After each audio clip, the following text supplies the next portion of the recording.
It is minus 27 right now in the city of Winnipeg. Extreme cold conditions continue. That warning extends across all of southern Manitoba, including here in Winnipeg. We're going to have another clear, beautiful day, but cold, with a high of minus 17. Wind chills right around minus 40. That gets you set for Wednesday. Welcome to it. If you need us on the commute, 788-3093. Let's say good morning to the team. Mr. Corey Funk, who is directing the show. Hey, Corey. Corey also covers the commute. Good morning to Mr. Abby Adeyemi behind the controls. Hey, Abby. Abby is our technical producer and also covers the forecast on the air and whispers in my ear, hey, Mars, it's minus 27. Wow. And Kevin Nipatebo is our producer on YouTube. Waving hello to you. Maybe you're waving back if you like to watch the show in addition to listening. So check us out there. Heather Wells is also here live up early this morning in our news center, and she comes to us now with our headlines. Good morning. Good morning. Well, a Brandon man is making a point to buy more Canadian products. A recent Probe research survey says Dennis Hurley isn't alone. 600 Manitobans were surveyed. 3/4 say they plan to stop buying U.S.-made products, and 6 out of 10 have canceled vacation plans to the States. We're going to hear more from people in Brandon, how they're spending their money. And the deputy mayor of Steinbach defends a city plan to gather public feedback before approving any emergency homeless shelters. A volunteer group trying to build a transitional housing project on Steinbach's Main Street thinks those opposed to the project are putting pressure on city council. Those stories and more coming up in our next local news at 6:30. All right. Thank you, Heather. You're welcome. So let's get into what's coming up in the program today. So World Report, the latest in national and international news, you'll hear at the top of the clock and at 6, 7, and 8. And then locally, we're going to talk about Cold City Warm Hearts. That's the name of an event being held at Fort White Alive later today. It's going to bring together young people, kids from all different backgrounds for some winter fun, so we'll hear more about it. In addition, today we're going to take you to a Winnipeg gallery where poets and painters have come together for a new exhibit. And then we have our monthly interview with Mayor Scott Gillingham. So the mayor unable to be here in person, but he will join us live by phone in the second hour of the show. Right now, though, let's get to World Report at 6. Tom Power. آدمای معروفی اینجا زندگی می‌کردن؟ No. One of the most interesting films of the year is from Winnipeg. It's called Universal Language, and it imagines a Winnipeg where the official languages are Farsi and French. The director, Matthew Rankin, will be here to tell you about it and why so many great experimental movies are coming out of Winnipeg. Q with Tom Power. This morning at 10:30 in Newfoundland, and on the CBC Listen app, or wherever you get your podcasts.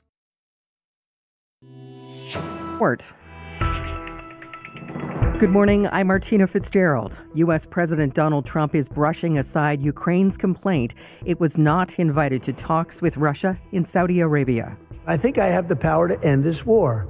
But today I heard, we weren't invited. Well, you've been there for 3 years. You should have ended it 3 years. You should have never started it. You could have made a deal. Trump not only suggested Ukraine was responsible for the war, he also took a swipe at the Ukrainian president's approval rating, saying only 4% of Ukrainians support Volodymyr Zelensky. Anna Cunningham is in our London bureau tracking reaction. Anna, Zelensky has just spoken to reporters in Kyiv. What did he say? Well, I think the real standout line from President Zelensky this morning was when he said that President Donald Trump was living in a disinformation sphere. Now, he referenced the comments made about President Zelensky's approval ratings being at 4%. He said this was Russian disinformation. He did say that he wouldn't normally talk about his own popularity, but that it's 58%. And he said if anybody wants to replace him right now, it won't work. Here he is speaking through an interpreter. We are seeing a lot of disinformation, and it's coming from Russia. Unfortunately, President Trump, with all due respect, is living in this disinformation space. In terms of that meeting yesterday between US and Russian officials, President Zelensky said the US is helping Putin to end his isolation. Zelensky also says he's making plans in case the U.S. reduces its support. What can you tell us about that? Yeah, that's right. He mentioned about weapons, and he said that Ukraine doesn't need US troops with their air defense systems, but that they would like to get hold of licenses to produce missiles themselves and possibly parts of those air defense systems. In terms of security guarantees, he did reiterate that NATO remains the strongest and that Ukraine must count on an allied position in Europe. Thanks very much, Anna. Thank you. That is Anna Cunningham reporting from London. For the first time, a New York City mayor could be removed from office. Eric Adams' relationship with U.S. President Donald Trump is being thrust into the spotlight. Last week, the U.S. Department of Justice announced its plans to drop criminal charges against Adams. Today, a federal judge is calling that decision into question. Some of Adams' team members have resigned over the mayor's recent support of Donald Trump. Many are calling the DOJ's decision a quid pro quo deal. The CBC's Chris Reyes joins me from New York. Chris, what can you tell us about today's hearing? So, Martina, this morning, New York Judge Dale Ho will hold a hearing to consider this request by the Department of Justice to drop the corruption case against Eric Adams. Adams was indicted on bribery charges last September. He was accused of receiving favors from a foreign government. Now, Mayor Adams has denied all of those allegations. Last week, the acting deputy attorney general, who also happens to be President Donald Trump's former defense attorney, Emile Beauvais, officially filed a request to have the charges dropped against Adams. Now, his memo raised some red flags, especially the part where Beauvais said the request had nothing to do with the strength of the case against Adams. Instead, he said the charges should be dropped so Adams can deal with the city's illegal immigration problem, which is a signature Trump policy. That has prompted accusations that the DOJ made a deal with Adams to cooperate with the Trump administration in exchange for having these charges dropped. And that is what the judge will consider this morning. He has summoned all the parties involved, including the mayor. So, Chris, what might be next for Eric Adams? So under the New York State Constitution, the governor has the power to remove the mayor. Kathy Hochul would have to present Eric Adams with charges. He would respond, and she could fire him, essentially. While the case is in deliberation, she can also suspend the mayor for 30 days. Now, Governor Kathy Hochul certainly seems to be mulling over that choice. She met with some top Democrats earlier this week. She has raised concerns over Eric Adams' ability to govern independently, with the DOJ intervening in his case. A new poll from the Associated Press shows that 2/3 of New Yorkers would support the governor if she fires the mayor. So pressure is mounting there. At the moment, Hochul seems to be waiting on the outcome of today's hearing before she makes any kind of decision. The CBC's Chris Reyes in New York. Thanks very much, Chris. Thank you. Delays are expected to continue at the country's biggest airport.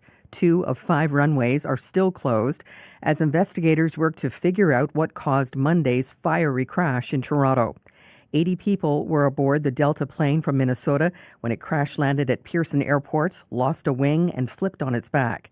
Transportation Safety Board investigators have recovered the plane's black boxes and sent them for analysis. The wreckage remains on the snowy tarmac for now.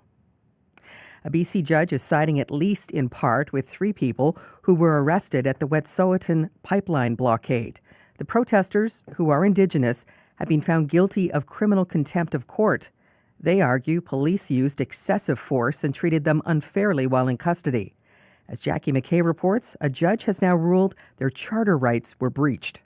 Even though this was not a complete victory, that we didn't get the stay of proceedings, that I really consider this a victory nonetheless. Defense lawyer Francis Mahon says it's rare for a court to find an abusive process. The accused are Slato, a wing chief of the Gidimt'en clan of the Wet'suwet'en Nation, Shaylin Sampson, a Gitxsan woman with Wet'suwet'en family ties, and Corey Jocko, who is Ganya Gahega from Akwesasne. Very difficult for any Indigenous person to find justice within our justice system. Justice Michael Tannen of the BC Supreme Court says a reduction in sentence would be appropriate because of serious acts of racism that occurred. RCMP officers compared Slato and Samson to orcs and ogres in audio recordings played in court. The officers didn't know they were being recorded at the time. My hope is that those RCMP officers will be ashamed of themselves. The justice also says the RCMP should have obtained warrants before entering the cabins to arrest the accused. These acts breached their Section 7 charter rights that guarantees a person's right to life, liberty, and security of a person. The judge will take all of this into account when sentencing happens in the coming months. Jackie McKay, CBC News, Vancouver. One of the key organizers of the 2022 Convoy protest in Ottawa will be sentenced today. Pat King was found guilty on 5 of 9 charges, including mischief and disobeying a court order. The Crown is seeking a sentence of 10 years for King. That is the maximum penalty for mischief. His defense is asking for time served and probation. After his initial arrest, King spent about 5 months in jail. During the protests 3 years ago, hundreds of trucks took over downtown Ottawa for about 3 weeks to protest COVID-19 public health measures. Flu cases are rising across Canada and the United States. Already, there are plans to update next year's shots. It's something officials do every year to deal with the latest, most dangerous strains of the virus. But the U.S. has yet to say if it will be part of a critical meeting deciding next year's vaccines. As Jennifer Yoon reports, that has many scientists concerned. I'm just going to go to the lawyers. For flu shots to get to Canadians' arms, it takes a whole lot of scientists from around the world working on it every year. They're supposed to meet next week to come up with next year's flu vaccine. But there might be a key player missing. Maria Van Kerkhove, who leads the World Health Organization's efforts to prevent epidemics, doesn't know if American scientists will be there next week. We are communicating with them, but we haven't heard anything back. She says she's reached out to U.S. agencies like the Centers for Disease Control and the Food and Drug Administration to radio silence. American epidemiologist KJ Fukuda, who's been to several of these meetings, is alarmed. He says it's crucial U.S. scientists are there. Hearing your peers discuss how they're looking at it may change how you look at it. And these kinds of interactions are how we come up with the best formulations for vaccines. A less effective flu shot wouldn't just make Americans more vulnerable. It could hurt Canadians as well, says Angela Rasmussen, who studies viruses at the University of Saskatchewan. It's really going to hurt everybody in the Northern Hemisphere in terms of being able to accurately predict which influenza strains are going to be circulating, not just in the U.S., but in Canada, in Mexico. While experts really want Americans to show up, the WHO says the meeting will go on, with or without the U.S. Jennifer Yoon, CBC News, Toronto. And that is the latest national and international news from World Report. I'm Martina Fitzgerald. This is CBC News.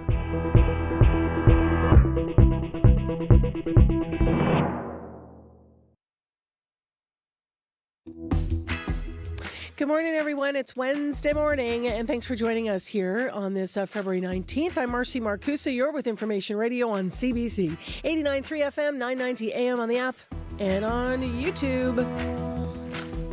It's cold. You know it's cold. You probably don't even need us to say it anymore. However, we're going to tell you that the cold spot this morning is Wasagaming at minus 36, and that's warmer than yesterday. So this deep freeze continues till the end of the week. This hour on the show, we're going to talk about an event that's happening tonight that you got to be brave to be involved in. It's called Cold City Warm Hearts. It's the name of an event over at Fort White Alive later today. It's going to bring together young people, kids from all different backgrounds for some winter fun, so we'll hear what they have planned. In addition, this hour, the latest details on the dramatic Monday crash of that Delta Airplanes flight that flipped over on the tarmac, so we're going to hear more about that. And buying Canadian's one thing, but can you avoid buying American? That's another thing altogether, and CBC's Blair Sanderson is going to walk us through some of Canada's labeling laws that make that very difficult to do. So stay tuned for that. That's coming up. Right now, to Heather Wells, who joins us from our news center with more local headlines and stories. Good morning. Good morning. Well, if you bought milk at Walmart recently, you may have paid too much. Walmart was overcharging for milk at some Manitoba stores and online. Under provincial law, the price for 2% milk is capped at $2.03. It's a maximum of $1.97 for 1% milk. But the retail giant was selling 1 liter cartons for $2.88. Walmart has since rolled that price back. We're going to hear from the Social Planning Council coming up about that overcharge. A by-election has officially been called in the constituency of Transcona for March 18th. The race will fill the seat formerly held by MLA Nello Altamare, who died last month. I'll be back with more Manitoba news coming up at 6:30. All right, thanks, Heather. You're welcome. Time for the forecast with Abby Adeyemi, who is loving the cold. Loving it, you say? Well, I'm loving the tail end. Yeah, right. There is there's light at the end of the tunnel. Everyone's talking about it though. Like honestly, I think you know how I feel right now, Abby. I'm just like last night I was like, okay, you know, I should be motivated. And then this is your motivation because this is the tail end. We can do it. You've been strong since maybe 2 weeks ago. Yeah. Come on, Maris. It's just one more night. I know. One more night. And then tell us what's going to happen. Well, we're still in that region of the extreme cold across board with most of southern Manitoba, including Winnipeg, still under an extreme cold warning. It's really cold out there. We're still in that deep freeze. Right now, Winnipeg, minus 25. We're seeing partly cloudy conditions. The wind chill this morning is making it feel almost close to minus 50 in some spots. And frostbite can happen in minutes. Although in the forecast today, we've got plenty of sunshine, but don't let that fool you. It's still freezing outside with that breezy condition from the west. This afternoon, we should be seeing a high of minus 17. But the wind chill this morning makes it feel like minus 40 for Winnipeg, so you want to take care. In other parts of the province, we're still seeing wind chills between the range of minus 40 to minus 51. And frostbite is just something I'm always worried about because the other day I tried just heading outside, I think on Monday to plug the car, and it felt like the tip of my fingers were burning. Yeah. So it's a thing. Doors are sticking, everything's creaking. All right, let's get into the actual commute. Corey, you're like I can't even believe it. You're totally like the hardiest. You ran this morning. Yeah, and I definitely did not wear thick enough pants because my thighs are hurting. Burning. Burning. But I made it in, and hopefully only a couple more days of that. Then it's just going to be tropical. So other than that, though, I can tell you the sidewalks were lovely on the way in. But I haven't heard of any major issues on the highways or anything like that this morning. But if you do see something, if you're walking, biking, driving, give me a call. Tell me what you're seeing out there. That number, 204-788-3093.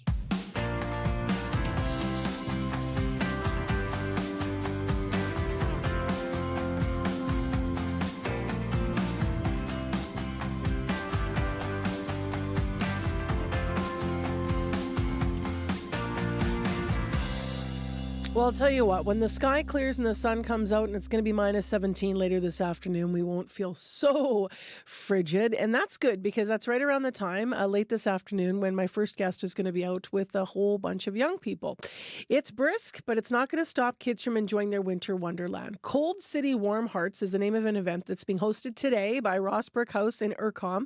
That's the Immigrant and Refugee Community Organization of Manitoba. So it's over at Fort White Alive, and they have all kinds of winter activities planned for the participants. It also, though, is about giving some inner city young people a chance to just be kids, and we're going to explain that in a moment. Brenda Hasiak is with us, Chair of Programming over at Rossbrook House. Good morning. Good morning. So what's happening over at Fort White today? What kinds of activities are planned? Well, let's see, we've got all kinds of things. There'll be tobogganing, snowshoeing. Kids gather around the fire. They bake up a little bannock on the end of a stick. We've had different kinds over the years. We started in 2016, and so we've had tug of wars. We'd have blanket toss. Generally, the kind of winter games that the Rossbrook kids have done for years and years across the street from the organization right there on Ross Avenue downtown.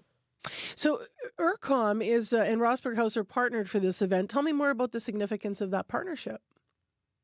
Well, I was trying to figure out the other day how many years we've been doing this, and it all started back in 2016, and it was very much like this time of year. It was cold like this. Trump had just been elected for the first time, and I was in the midst of sponsoring a couple of families from Lebanon as refugees. there'd been an assassination in a mosque in Quebec. I was just feeling really down about the world in general. And I'd been involved in Rossbrook, and I knew that it was one of my happy places. And I'm thinking, okay, well, we have to do something positive right now. And so it happened at the time that Billy Elliott, who ran Fort White at the time, lived on my street. And I talked with him, and I said, listen, the kids at Rossbrook, they run these winter games. Most of them who come to Rossbrook, they're Indigenous kids, and they know a thing or two about winter. Could they host some of the kids over at IRCOM who are newcomers to Canada, most of whom are seeing snow for the first time, and just have a fun night out at Fort White and, just bring young people together. And what happened was we did it the first time, and it was just kind of like kismet struck. It was just, everyone loved it so much, these happy faces, bringing together these kids who don't always get together. They often share a neighborhood, but they don't always spend time together. And it was just, and so what's happened over the years is we've done it every year since, except for 1 year we missed because of the pandemic. And the Fort White volunteers keep it going now because they all just find it to be, even on a night like this, we've had everything. We've had warm nights, we've had cold nights, but even on a night like this, it's just a magical time. I love that we talked about giving, young people a chance to be kids. Everybody deserves that. But obviously, you're working with kids from IRCOM and kids from Rossbrook. But I love that it started with sort of kids helping kids enjoy and, have some fun. And now, as you said, it's been continued by Fort White. And everybody needs that break right now, frankly, from all of the stresses in the world, whether that's your immediate world and the stresses that come with cost and challenge and so much. There's so much poverty in Winnipeg. I'm just thinking about our social issues, but and then the wider world, of course, in those stresses. What's your favorite part of the event? Like, what kind of, is it just full of laughter and fun and people that are shocked to be out in the cold, but yet proud of themselves, which can happen? Yeah, well, and they're all teenagers, so sometimes they don't come dressed properly, and it's a struggle. So we have pizza for them. They come in and warm up, and we make sure that the kids are all mixed together, from the different organizations. But the cool thing is that Fort White has I don't know if you know this, but they have a library of snow pants, and they always have bins of extra toques and stuff. And so some of the kids that are big heroes, at the beginning, will come in and get a hat and mitts. And, but, tobogganing, obviously, they have toboggans right there at Fort White. And so the kids just hearing the kids screaming, whether you toboggan, this is your 100th time going down a hill or your first, it's always so fun. But, even just the snowshoeing, right? Seeing the kids first falling down and then, proudly actually getting down the hill on their snowshoes. Love that. Love that. Have a good time this afternoon. Just a last quick question. How many kids are expected to be out there today? We usually have about 40 or 50 from each. We bus in, we get a school bus from each organization. So close to 100 sometimes. Have fun, Brenda. Thanks for being up early and telling us about it. Oh, thanks so much, Marcy. That's Brenda Hasiuk, the chair of programming at Rossbrook House. Cold City Warm Hearts starts at 5 o'clock.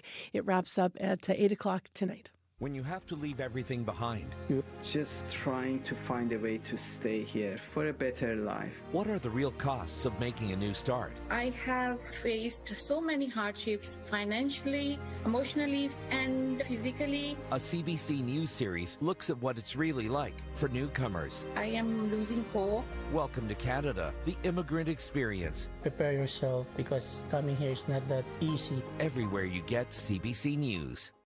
Time right now, 6:20, and the temperature today is going to be minus 17 in Winnipeg with lots of sunshine, but with wind chill, it'll feel like minus 40. We've got an extreme cold warning. It extends all across southern Manitoba and up through Riding Mountain and Dauphin, and we are looking at those values of wind chill around minus 40 for all of that part of Manitoba, so pretty much the whole south. Well, on Monday, let's go to what happened. A plane from Minneapolis crashed and flipped on its back when it landed at Toronto's Pearson International Airport. But despite the dramatic accident, there were no deaths. Out of 76 passenger and 4 crew, 21 people have been injured, 2 remain in hospital, and there's an investigation now underway to talk about what caused this crash. John Granite is with us to talk about it this morning and what we know so far, lecturer and coordinator at the Aviation Management Program at McGill University. Good morning to you. Good morning, Marcy. So what sense are you making of this crash and the factors that may have been at play? We're being careful not to, obviously, talk about cause. We don't know that yet. But what do we know? We know that the aircraft came in with a warning from air traffic control that there were some reports of bumps along the landing pattern that they were being put on for Pearson. So the flight crew knew that there might be some turbulence.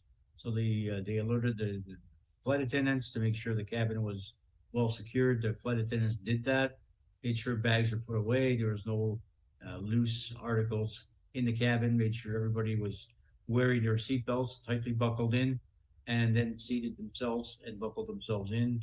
And then the aircraft did land, and heck broke loose on landing, and the aircraft ended up on its roof. Yeah. And people were left dangling inside the airplane. Fortunately, there was no debris flying in the airplane. Nobody was loose in that airplane that would have caused significant damage and significant issues with respect to injuries and fatalities potentially in the airplane. So everybody unbuckled. The flight attendants made sure that the exits were clear and just shepherded everybody off the airplane within 2 minutes. Which was amazing. Amazing, right? Can I ask you 2 specific questions? So one of them is there are some eyewitnesses that have shared with CBC, and some of them are talking about that when the landing happened, it was hard, right? They're talking about what that felt like. And then also we know, I believe we have confirmed then that one of the wings, when the wing came off, the reason the airplane rolled cleanly was the wing moved away. So 2 questions. Did you see the video? Obviously, you've seen the video where the plane came down. Does it look like it came down in its wheels, or just that it came down so hard that they disappear? And is the wing supposed to come off? Is that a safety feature of aircraft that helps a plane roll over like that? Because it's remarkable that everybody effectively, no one died here. Yeah, wings are not made to come. Normally, those wings are stable on the airplane. What I saw happen was that the airplane, when it landed, it kind of tipped over on its right-hand side. The wingtip grabbed the edge of the runway, and when you have a moving object hit in the moving force, which is ground, that caused the wing to rip off. That caused the airplane to kind of roll onto its side. Eventually, the other wing flipped the airplane over on its roof, and then came to rest along the side of the runway. So, there is a lot of mechanical debris. There's a lot of stuff that was flying around the airplane as it was coming in.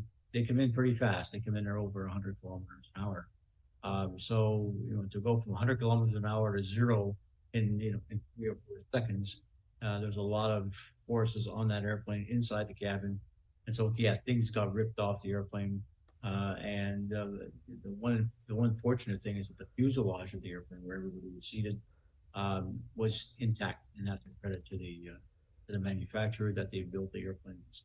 Yeah, I asked about the wing, John, because some of the analysis I was watching yesterday was talking about the wing could have actually almost imploded into the body of the plane where the people were. So while it ripping away wasn't what was supposed to happen, that's why I wondered if that was a safety thing, because it didn't affect the main cabin in this case. But just that wing is not designed to be detached. What a crazy incident this was. What went right in this situation, and what are you going to be asking in terms of questions in the investigation moving forward from your learned perspective? I think that the questions are going to be asked in terms of what was the communication between the flight crew and air traffic control. What was the mood like in the cockpit? Was the airplane well prepared for a potentially rough landing? Communication between the flight attendants and the captains or the pilot. To prepare the cabin for potentially a bumpy ride in. Air traffic control is going to be called upon to talk about what was the handling of previous aircraft that landed on that runway? Were there any conditions that should have been advised to the crew? So there's a lot of data that's going to have to be gathered by the Transportation Safety Board. They've got over 20 investigators at Pearson as we speak. They're going to be looking at interviews. They're going to be looking at the black boxes, voice and data recorder, and trying to piece together all of the elements associated.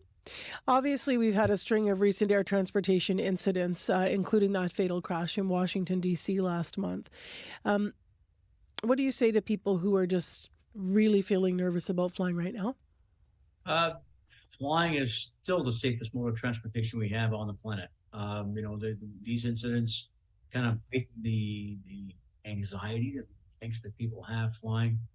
There is risk associated with flying. There's no doubt about it. We keep the risk at a minimum. And there's a lot of regulation. There's a lot of oversight. There's a lot of certification that takes place in commercial aviation. We try to plug as many of those holes as we possibly can with that level of regulation. Sometimes things go wrong. And what happened in Washington, what happened this week in Toronto are just examples. It's not something that's wrong with the system. This is just the law of averages catching up to us. It's been, at least a decade and a half since we've had these types of incidents. And we've learned from them. And I think that it'll be interesting to see the learnings we get from these crashes and to see what is it that we have to do to change and make our aviation system that much more safer. There's been reports in the United States of understaffing and overworked air traffic controllers. What's the status of Canada's air traffic controllers, of the industry overall? And what does that look like here, just for people that may be extrapolating and just curious about our Canadian situation? Yeah, we're short of controllers in Canada. There's no doubt about it. NAVCAN is madly hiring, training people. They've got about 400 people sitting in classes right now, getting trained to be air traffic controllers. And that should fill any of the gaps that we have. But the system is well integrated in Canada that if we are seeing an overburdening of our air traffic controllers, the airlines and the airports do take action to reduce the workload so that we don't have situations where we have air traffic controllers losing control of their operations. So in Canada, we manage our workload much more effectively, I think, my opinion, than the U.S. does. Can I interject there and ask you for an example of that? Because a lot of people are thinking in Washington, obviously, we heard some of the reports about a controller, working on two different planes, I guess, having two things on the go. Does that happen in Canada, or because we have more stringent regulation, as you're saying, over the workloads, would that not be something that would happen here? Having a controller manage 3, 4, 5 airplanes is normal. That's part of our business, and they basically are trained to do that. They know, they have the data, they have the visuals, they have what I call skills on spatial analysis. They understand separation. So what's in the Canada, line? we're in pretty good shape. Yeah. So what's the line here, though, where we do better than the States, which is what you were saying, John? Yeah, we're I think we manage the workload a lot better, and we have controllers that are not being overburdened as they would have to say. We'll leave it there. Thank you very much for your time. Really appreciate having you with us via Zoom today. My pleasure. Have a great day. Take care. You too. That's John Granite, a lecturer and coordinator of the Aviation Management Program at McGill University and a regular experienced guest, unfortunately, after we have incidents in the airline industry, and we've had a number of them this year. I'm Marcy Marcusi. You're listening to CBC's Information Radio on 89.3 FM, 990 AM on the app and YouTube. Coming up, we've got Chrisley Ramlakan talking about more retail news this morning as the court has now approved the sale of clothing brands Ricky's and Clio.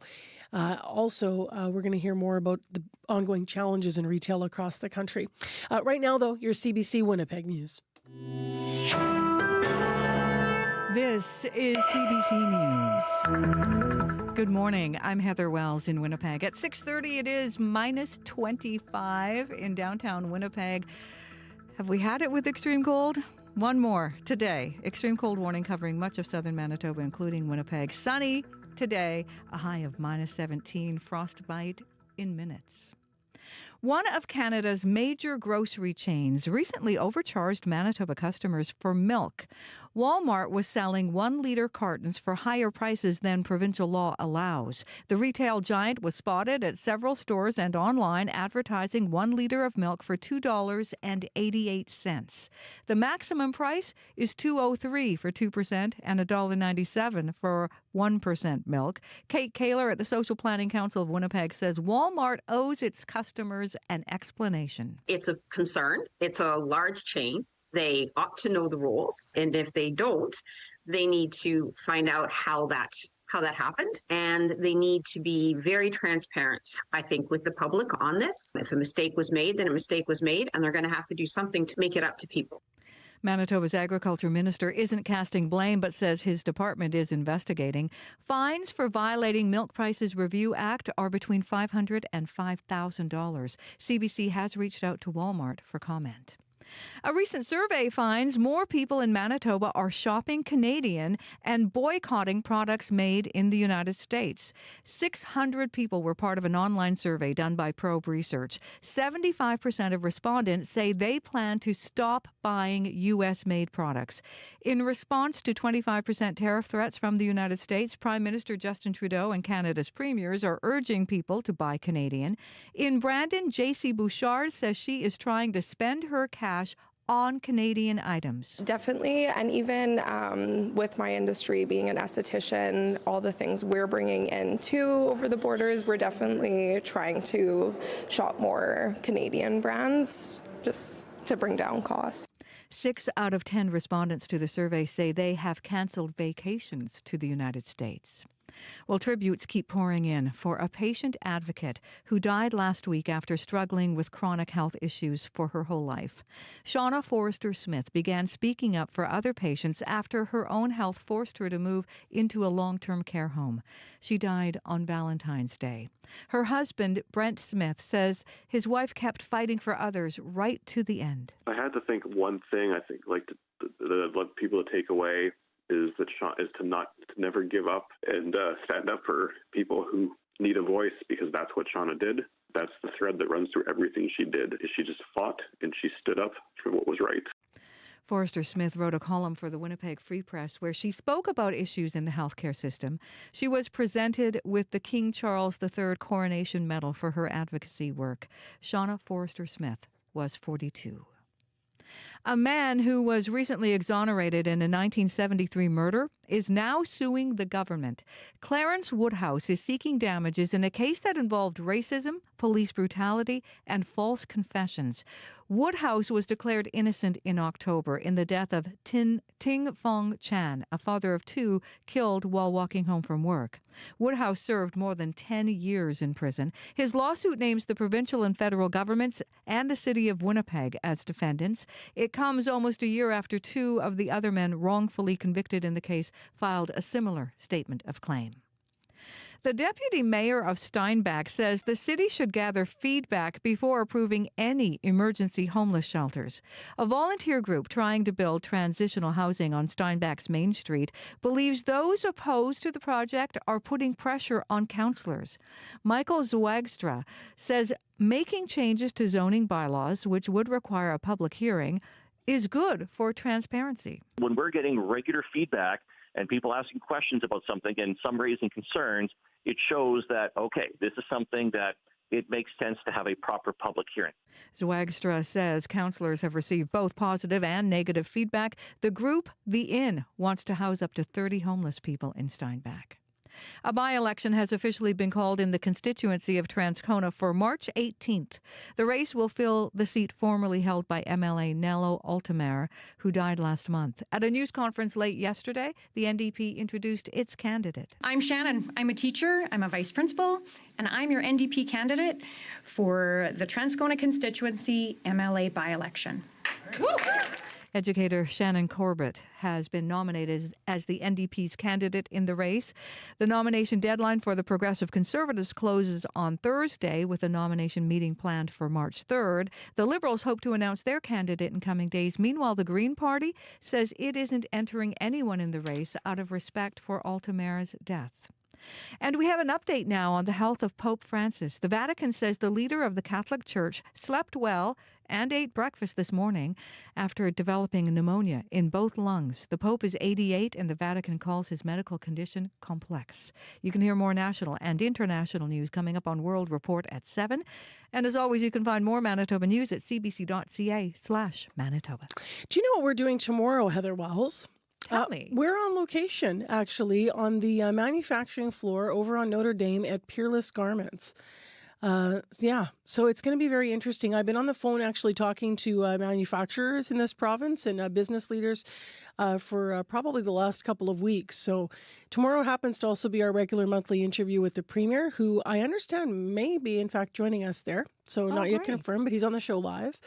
And we'll have Albert Eltassi, who's the head of Peerless, on, of course, talking about, what they're thinking here around tariffs. Howard Raber's going to join us. I think you have gloves from him. I do. I love they're such warm gloves. Yeah. So that's the originator. Of course, Raber Glove does the garbage mitts. A lot of Winnipeggers will know those with the leather on the outside. And they're not garbage. Yeah, they are not. They are not. It's going to be an interesting morning. Just hearing from people, right on the floor of Peerless there. So I'm looking forward to it. Me too. Good. Yeah. So that's tomorrow. Thank you, Heather. Garbage mitts. You're going to need them today. You might even need to put the layer of wool mitts underneath inside, only because, wow. Freezing again. Another very cold day across the province. Extreme cold warnings in effect with dangerous wind chills as it continues, especially in the southern parts of the province where it's still staying frigid into the evening and even morning hours. Looking at conditions for Winnipeg and surrounding areas, we're seeing temperatures around 25, 26 and partly cloudy skies. We're seeing the wind chill actually feels like minus 40 this morning. We're expecting mainly sunny weather today and a breezy afternoon. The cold is going to hang on to the day. We'll see temperatures drop to around minus 27 later tonight. The high for Winnipeg, we're looking for a high of minus 17. Now, if we look at the Red River Valley, Westman, the Parkland, and the Interlake region, even into the Par, we're seeing temperatures hovering around minus 26, minus 27, with wind chill values around a minus 41 for most of these areas. Then traveling up north to Thompson and Churchill, the cold is slightly, the cold is slightly moderate when you compare it to Winnipeg, because we're looking at minus 40s in Winnipeg, the wind chill, and then up north in Churchill, we're seeing minus 32. So just a little less. Just a little less. Like it's the other way around for some time, but now it looks like it's moderate compared to Winnipeg. But the wind chills feel like minus 33, 32 for Thompson and Churchill this morning. So in summary, the province is still cold. Corey's got cold in his mind. Last night I crawled into bed. I was warm and cozy under the covers, and then all of a sudden I realized I didn't plug in the car. Oh no!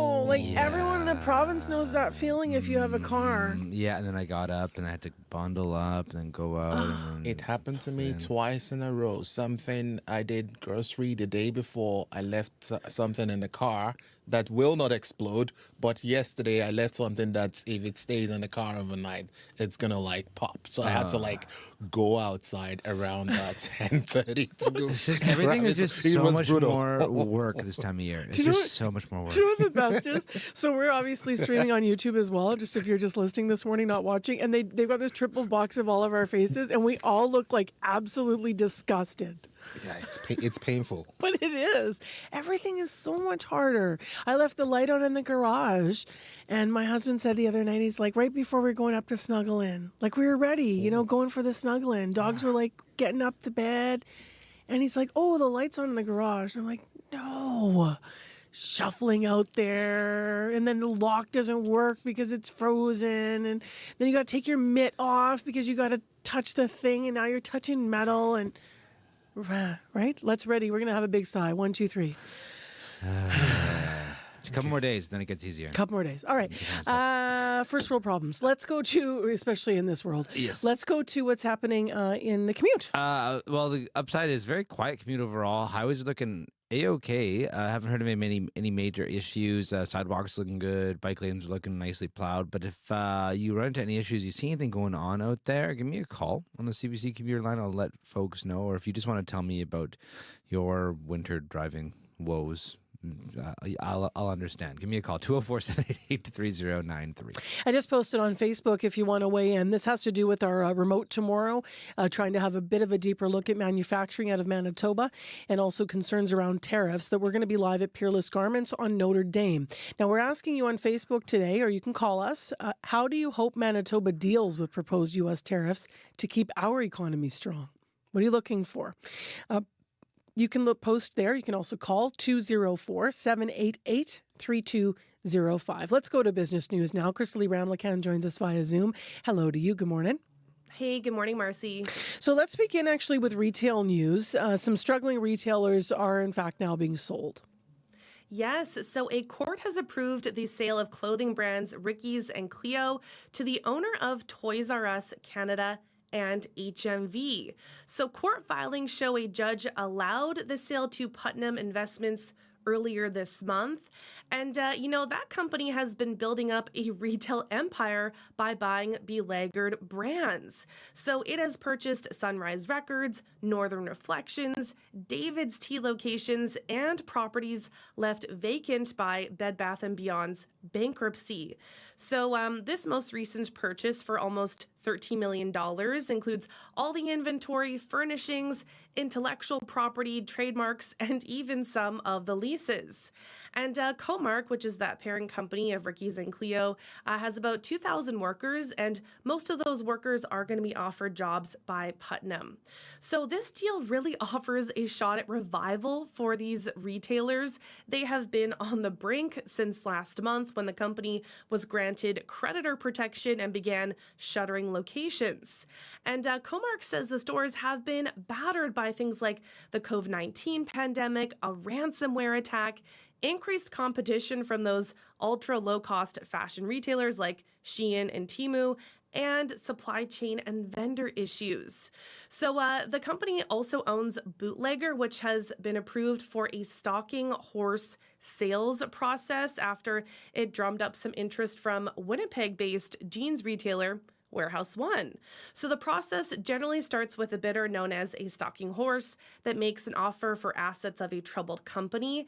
And the stalking horse typically makes their offer so low that they can't be underbid later. So interested parties have until tomorrow to submit competing bids, and if none are received, Comark will seek approval for sale to Warehouse One, which says it does intend to continue the Bootlegger brand at 25 of the company's existing stores.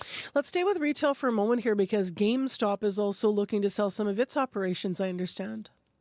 Yes, so the brick-and-mortar video game retailer and popular meme stock has announced it plans to sell its operations here in Canada and in France after an evaluation of its international assets. So this comes after years of declining revenues. The retailer has reportedly shuttered more than 700 of its stores since 2020. And the company announced this move in a brief news release on its website. Now, the statement did not provide any further explanation of the decision, but its CEO appears to have taken issue with what he describes as the wokeness of the two countries.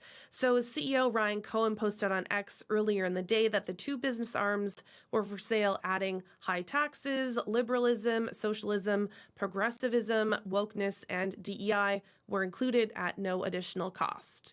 Now, GameStop had about 200 locations in Canada as of a year ago, and Cohen is also the company's largest individual investor. And at the company's annual shareholder meeting last year, he said GameStop was going to focus on cutting costs, which would involve a smaller store network. And how are big soda companies, to go to another story here, responding to trendy new ones that claim they're better for our health? Well, Coca-Cola is rolling out its own prebiotic soda, Simply Pop, flavored with fruit juice and vitamins to compete with brands like Poppy and Olipop that are very popular among young people and also online. So prebiotic sodas usually pair low sugar and high fiber content with ingredients meant to promote gut health. And Coke says it saw the prebiotic soda space really emerging and says it's really paying close attention to it. And, the company has also seen success with other things like milk and protein shakes. So Simply, which first started as an orange juice brand, has expanded into other things like fruit juices, mocktail mixes, canned cocktails, and now sodas. And Coca-Cola is likely hoping that the recognizable Simply brand will help the new soda quickly establish itself. So as young people are drinking less alcohol, brands like Poppy and Olipop have attracted really loyal fans in just their first few years of business. We'll see what happens. Quick look at the markets now, Crystalie. In Europe, stocks are mixed. Germany is down, the UK is down, France is down. In Asia, markets are mixed as well. Japan is down, Shanghai is up, Hong Kong is down. Oil is up 68 cents to $72.53 US per barrel. Gold is down 50 cents to $2,934.40 US per ounce. And the dollar is down 0.04 of a cent to 70.4 cents US. All right, Crystalie, thank you. Thanks, Marcy. With business news, that's Crystalie Ramlakan. Now, we're going to continue talking about business because I'm not sure if you've had this exchange yet, where you're standing, staring at a product, and someone slides in and says, by the way, don't get that toilet paper. This one's made in Canada. I think there's a lot of those exchanges going on in the aisles of our various grocery stores and retailers. To buy Canadian, it's a mantra of a moment for those who want to fight back against the U.S. and its trade hostilities. But the desire to support Canadian farmers and factories only tells part of the story, because these days, a lot of shoppers are just as keen to avoid buying American. Now, as CBC's Blair Sanderson found out, though, that can be an even bigger challenge. Hello. Hi. How are you doing? I'm good, thanks. Bonnie Phillips is loading groceries into her car outside a Safeway in Calgary. I'm giving her a hand because I'm nice, and I also want to know what she's buying. Well, I've been doing some research, so I look for product of Canada or local as much as possible. But Bonnie isn't just about buying Canadian. She also doesn't want to buy anything from the United States. I'm also looking for things, especially produce from other countries like Mexico or some Central American countries. It's not as easy as it sounds. So here I have some frozen corn. Do you want to take that out of my arms there? Just grab the frozen corn. This is a test, I see. Uh-huh. Okay. So just take me through what you think where the corn might be from. Well, it's prepared for Mississauga, but that really doesn't tell me where the corn is grown. And unfortunately, for Bonnie, that's just the way it is. In most cases, Canada doesn't require companies to say where their food imports come from. So, a label might say, made in Canada with imported ingredients, or prepared with some imported ingredients. But where those ingredients actually come from is often a mystery. You wouldn't know one piece of corn from another. Rob Kreklowitz is a lawyer in Toronto who knows all about this stuff. He specializes in customs and international trade. And he believes Canada could do better. Yeah, I think if you're asking consumers to make an educated decision, it's important to give them the information that they need to make an educated decision. And making changes to our labeling requirements to actually specify origin of the goods is probably a good idea. And there is a lot of sympathy for that idea, especially right now. I think what we're seeing is sort of a really unique animosity to the U.S. that's different from just that sort of patriotic buying Canadian. Mike Von Masso is a food economist at the University of Guelph. We don't have a beef with Mexico, so if you want to buy a Mexican avocado, feel free. We don't have a beef with Peru, so if you want to buy green beans or blueberries from Peru, feel free. But that can mean a lot of guesswork for country-conscious consumers. Our food systems are just so complex. It's not practical to require country of origin labels. I can give you an example of a Canadian company, Canadian workers, making salsa here in Ontario. In the summer, they use Ontario tomatoes and onions. But in the winter, the tomatoes might be coming from somewhere else, so that product is Canadian at some times of the year, but it's not always Canadian, so it won't say Canadian on that. Mike says if companies were forced to list where their ingredients come from, they'd have to change labels all the time, adding extra costs. And it might prompt them to buy only American, just to avoid the hassle. You have to kind of weigh, the jobs in Canada versus the imports. Bonnie wishes she did know more about where her groceries come from. She's not buying frozen corn right now. She doesn't want to take the chance it's from the U.S.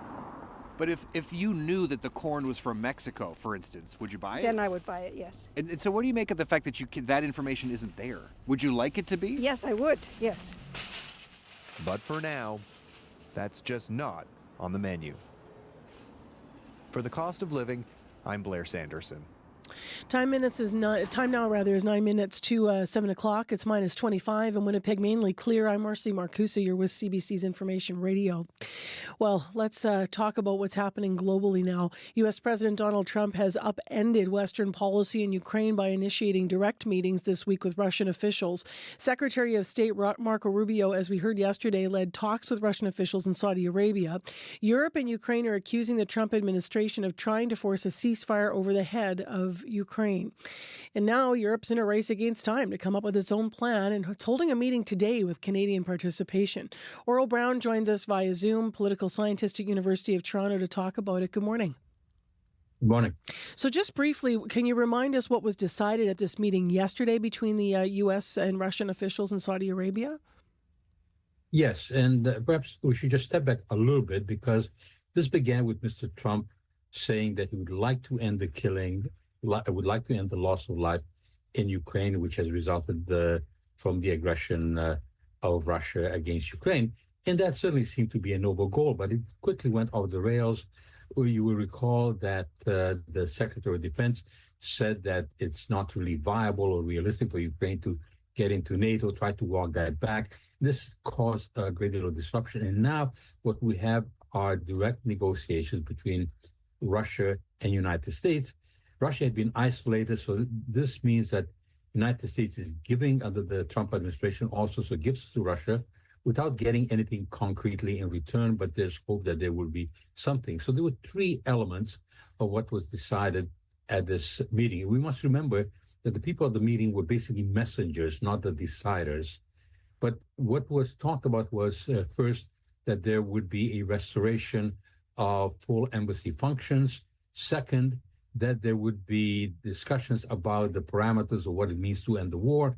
And third, and this was the most important element as far as I'm concerned, that there would be an attempt at some kind of partnership that would involve geopolitical developments as well as economics. And they talk about the extraordinary opportunities. And this seems to suggest that somehow the hope of the Trump administration is that since they want to focus on China, they could wean Russia away from the partnership that it has with China, even though Russia is a junior partner. But this is highly unrealistic.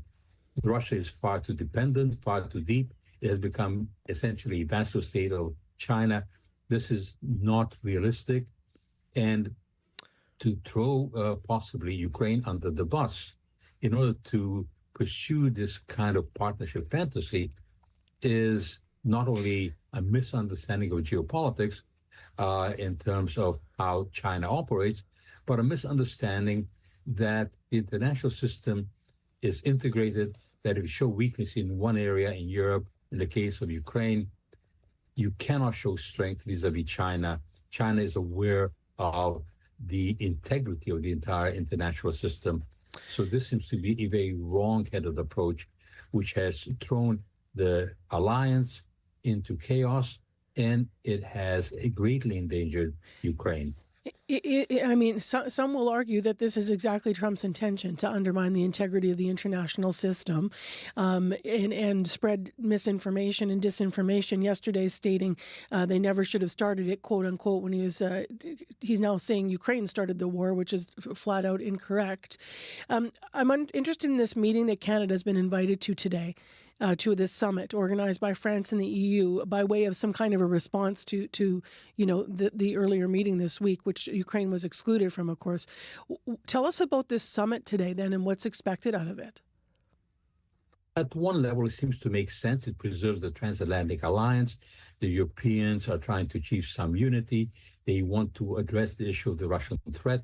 They are recognizing that this is a dire threat, although this is very late, I must say. They had warnings all the way back to 2008 when Russia invaded Georgia, and then 2014 when Russia illegally annexed Crimea.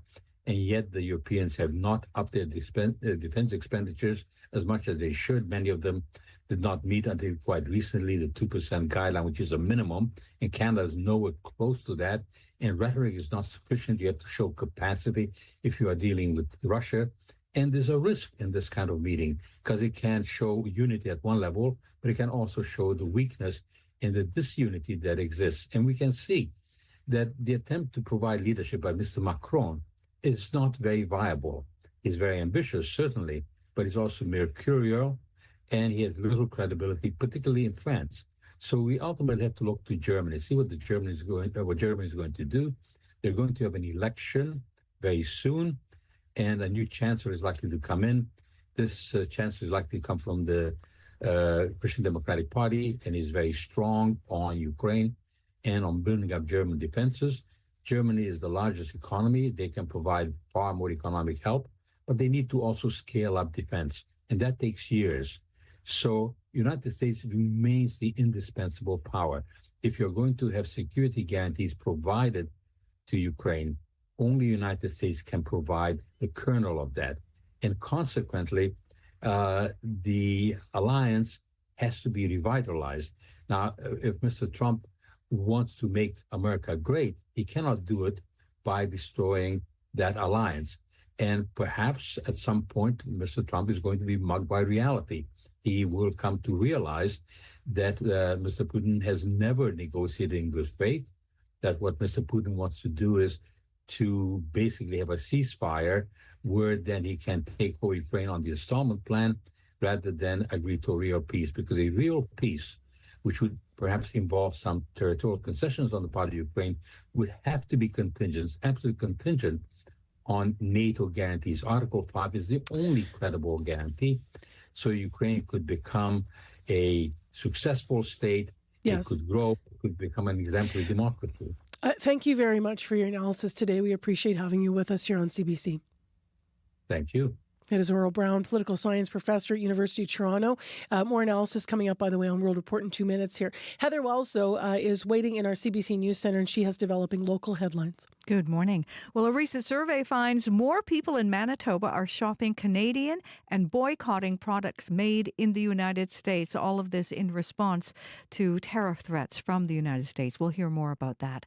And the deputy mayor of Steinbach defends the city plan to gather public feedback before approving any emergency homeless shelters. A volunteer group is trying to build a transitional housing on Steinbach's main street. Those stories and more in our next local news coming up at 7:30. Thanks, Heather. You're welcome. Dangerously cold and extreme cold warning. Minus 25 in Winnipeg, feels like minus 40. Your commute is going fine so far. Still ahead, the mayor of the city of Winnipeg is going to join us for a monthly interview. He's getting ready to head south to talk to U.S. mayors at a conference about the impact of tariffs, so we'll ask him about that and more. In addition, a painting can say so much, and it can say even more when there's a poem that goes with it. We'll talk about a special installation that maybe you can check out in the next hour of the show. Right now, it's time for World Report at 7.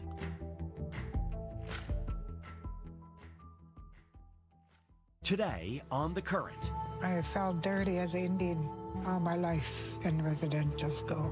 The documentary Sugarcane is up for an Oscar in a few weeks' time. One of the Canadian directors tells us the story of his parents and grandparents and how residential school shaped his family history and his own life. That's coming up on The Current. The Current with Matt Galloway. This morning at 8:37, 9:07 in Newfoundland, and on the CBC Listen app.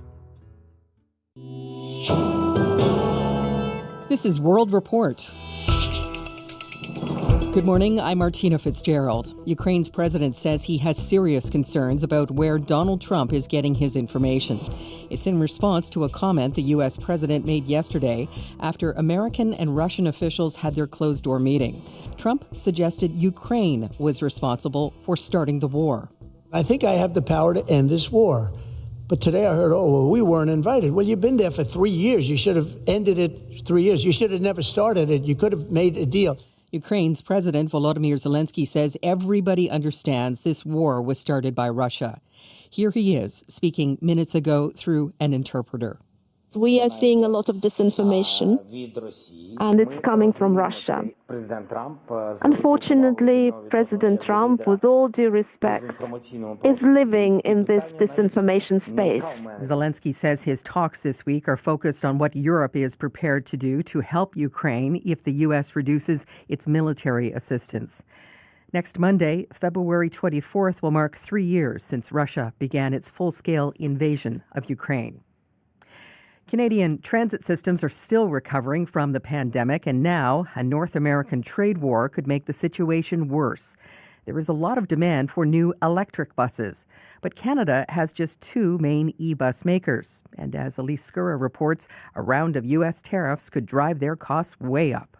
The immediate effect of the Donald Trump tariffs is buses become more expensive overnight. This industry advocate says the threat is existential.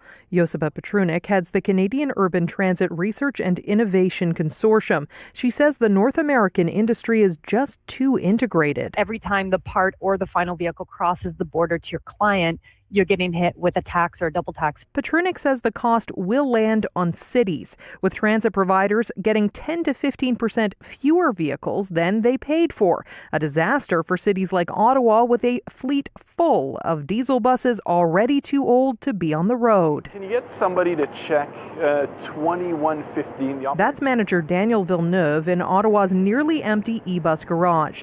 OC Transpo was supposed to have 182 electric buses by now. It has 8. Pandemic supply chain issues led to delays. Now, just as the industry is righting itself, Villeneuve's plans could be turned upside down again. The program itself has a very tight timeline. We have a budget for the program, so we're proceeding forward. And if those challenges arrive, we'll find solutions. Canada's 2 main manufacturers, New Flyer and Novabus, wouldn't speculate, though New Flyer Industries told analysts last year the company is concerned, just not disastrously so.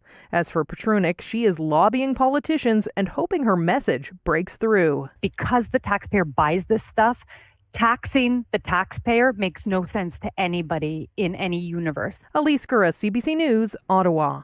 The U.S. president is making it clear he supports Elon Musk. Despite heavy criticism over Musk's plans to restructure the government, Trump is standing behind the tech giant as a central member of his administration. There was plenty of mutual praise during an interview on Fox News last night. The CBC's Katie Simpson has details from Washington. I think President Trump is a good man. Elon Musk sat next to Donald Trump, flattering his boss with a steady shower of compliments during the hour-long interview on Fox News. At this point, spent a lot of time with the president, and not once have I seen him do something that was mean or cruel or wrong. The president himself didn't miss a beat, returning the favor with compliments of his own. He's a very good person, and he wants to see the country do well. Both Musk and Trump defended the work of DOGE, the Department of Government Efficiency. Led by Musk, DOGE is spearheading the federal government purge, dismantling agencies and firing tens of thousands of workers in the name of cost cutting. I think he's going to find $1 trillion. Musk claimed that public servants are getting in the way of Trump's agenda, suggesting without evidence that bureaucrats who voted for Kamala Harris are unable to carry out the will of the new president, and that part of his job is to make sure Trump's executive orders are actually implemented. This is a very important thing because the president is the elected representative of the people. If Trump and or Musk watched the live broadcast, there's a chance they saw the commercial paid for by the province of Ontario, promoting it as a steady trading partner. It was the first ad that aired prominently in the first commercial break. Katie Simpson, CBC News, Washington. False killer whales struggle to breathe after becoming beached in Tasmania. More than 150 have been stranded, with rescue attempts unsuccessful.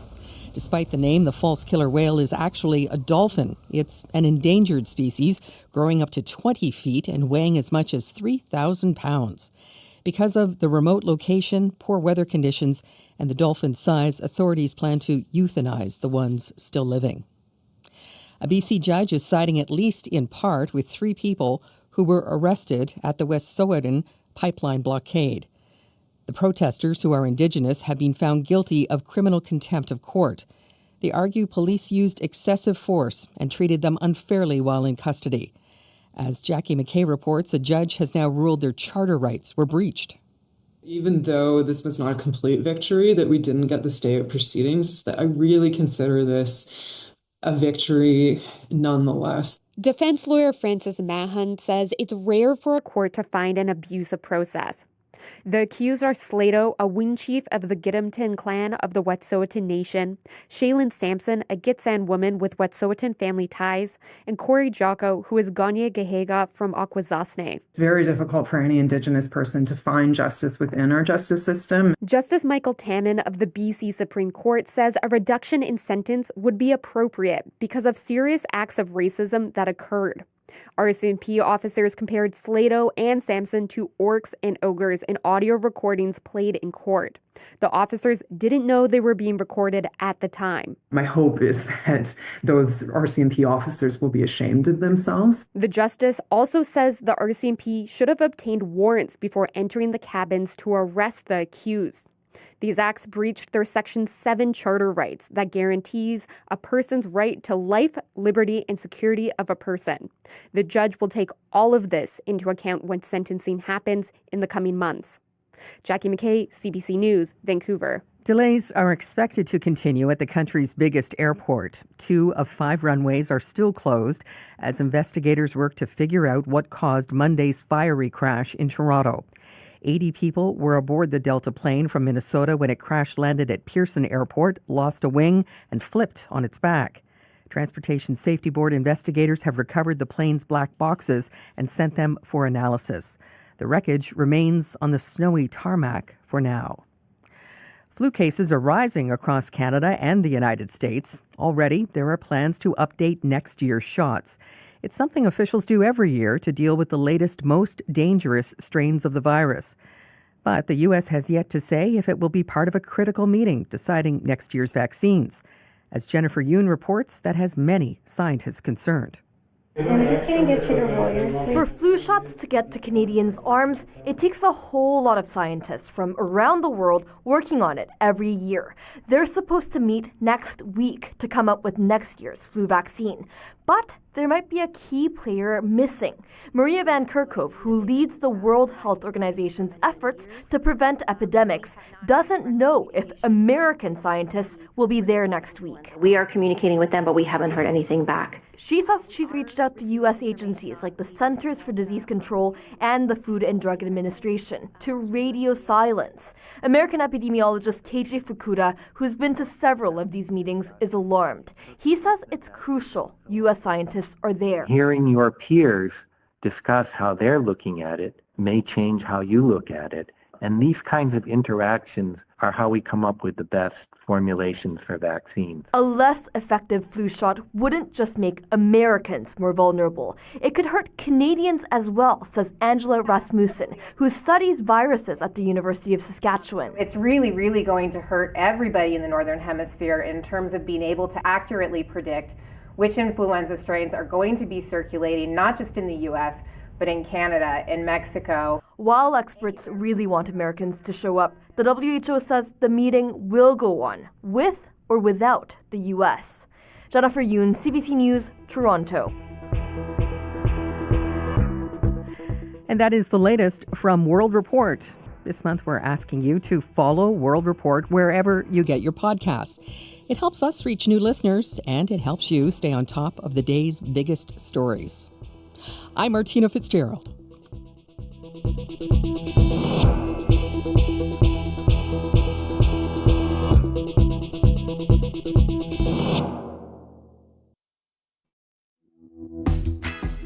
Good morning, Manitoba, and hello, Winnipeg. Another cold day. I'm RC Marcusa. Thanks for joining us for Live in downtown Winnipeg on CBC, 89.3 FM, 990 AM on the app and on YouTube. For this hour on the program, we will have our monthly interview with Mayor Scott Gillingham, who is actually about to be heading south. He's going to be part of a meeting, speaking to mayors at a conference, in fact, about the impact of tariffs. So we're going to find out more about what he has to share there. Also, we're going to ask him a little bit more about what is happening with the search for Winnipeg's police chief. Danny Smythe left officially in September. It's been months without a person at the helm. We expected we would have a new chief named by the end of last year. So here we are mid-February. What's going on? Also, this hour on the program, we're going to be talking about a local gallery where poets and painters are coming together for a brand new exhibit that you might want to check out. So we'll hear all about it. Stay with us. Plus, you made soups and snowballs, raced cars on ice, and raced to the couch to snuggle with your cats. We had a lot of entries in our Show Us Your Winter contest, and today, this half hour, we are going to hear from the randomly chosen winner. So stay tuned for that. Right now, though, Heather Wells is in with news headlines. Good morning. Well, one of Canada's major grocery chains recently overcharged Manitoba customers for milk. Walmart was selling 1-liter cartons for higher prices than provincial law allows. We'll hear just how high coming up. And tributes keep pouring in for a patient advocate who died last week after struggling with chronic health issues for her whole life. Shauna Forrester-Smith began speaking up for other patients after her own health forced her to move into a long-term care home. Those stories coming up in our next local news at 7:30. All right, thanks, Heather. You're welcome. It is right now 7:12 on CBC, and thank you for joining us. I guess it's always funny when I word it that way. Okay. It's 7:12 in Winnipeg, like it's 7:12 in Manitoba, not just on CBC, but also here. Let's get into our forecast with Abby. Yeah, the extreme cold snap continues for southern Manitoba. Right now, Winnipeg, we are still at -25. Partly cloudy conditions we're seeing. Today's forecast, Winnipeg remains under that extreme cold warning, as well as the rest of the southern regions. Bitterly cold temperatures gripping the region, as you can tell, for like some days now. We're looking at wind chill values in most of the areas from like -40 to -50, even stretching to the western part of the province, making it dangerously cold. Now, while these conditions may improve slightly during the day, we've been noticing at night it returns and that extreme cold continues into the next day. But by Thursday, by tomorrow, things should significantly warm up into the weekend. For today, it's going to be mainly sunny. We got breezy conditions from the west. We see high of -7 today, -17 rather today, and the wind chill for Winnipeg feels like -40 this morning. And then as we head into the night, we're going to see some clear skies and a low of -27. The sunny conditions will continue tomorrow. So in summary, bone chilling cold. That's what we're getting. Yep. And painful. That's all I can Why say. mince words, Abby? Just tell us what's happening. Bone chilling. Yeah. All right. The commute this morning cooperating pretty good. Call us if not. 788-3093.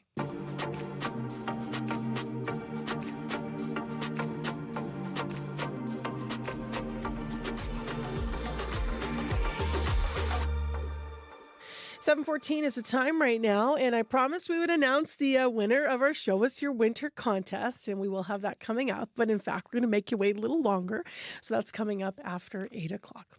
Right now, we have been exploring student absenteeism on Information Radio. We checked in on Winnipeg School Division recently, which is giving teachers free time every week to deal with chronic absenteeism. Now, we checked in because we're a year since that pilot project started. Here's what Superintendent Matt Henderson had to say about it. Absenteeism is still a huge issue for Winnipeg School Division. It's something that keeps us all up. And I think as a community, as Winnipeg, it's something that is a multi-tiered, multi-dimensional problem. But it is, we have an issue. And that's why we have all hands on deck. Where you might not think, hey, there's probably not an absentee problem. There's an absentee problem in every single school. Every single school, regardless of neighborhood, is having some issues. So we talked to Matt Henderson in a lengthy interview about how that pilot is going a year out. And part of what he also shared was that in some places they've been making great success. Different schools have their own initiatives and divisions. Other divisions have pulled back from some of the initial proposal for this. And so they're finding their own way through to improve the issue of absenteeism. And we thought we'd explore some of the solutions at the level of school and the level of division. So today we're heading over to the Transcona River East School Division. That is where my next guest works. Her name is Brenna Frith. She became the principal of Hampstead Elementary School when she was tasked with one job there, get more kids back in the classroom, or when she was, pardon me, I'm just going to start again here. Brenda Frith works at the Transcona River East School Division. She's the principal there, and one of her priorities was to get kids back in the classroom. Now, typically, when we think about truancy, our minds go straight to teenagers and high schools, but Brenda says it is also an issue for younger kids. So earlier this year, Brenda left her role as principal of Hampstead, and then she took on a new assignment. But she says during her time at the school, when she was working on this, they saw a huge boost in attendance. We wanted to know how they did it. So Brenna is with us on the phone this morning. Good morning, Brenna. Good morning, Marcy. I'll try to speak clearly from here on in. I don't know what's going on with me today. So when you were at Hampstead principal, paint a picture before we talk solutions. What was attendance looking like when you first became principal? Well, I became principal at Hampstead during COVID. So they had made tons of gains with attendance prior to that. But during COVID, of course, kids were staying home. And as we came out of COVID, there were challenges in getting kids back into the building, back on routine, back engaged with their education. So we needed to start looking at what the issues were and how we could get our students back into the school. There was lots of challenges, that's for sure, and there still are. If I interject there, Brenna, then what was step one of looking into why it was happening? Did you talk to the kids or the families? Like, how do you even approach that how do you approach that? Because it can be sensitive, right? Yeah, it starts with looking at our data, figuring out who specifically, what populations are not attending, and then talking to the students. But in elementary, it's especially important talking to the families. Making sure that we understand what those barriers are so that we can put a targeted approach in place that is authentic and purposeful for the community that attends the school. And so what did you do? We did a lot of things. We looked at our issue. We looked at our resources.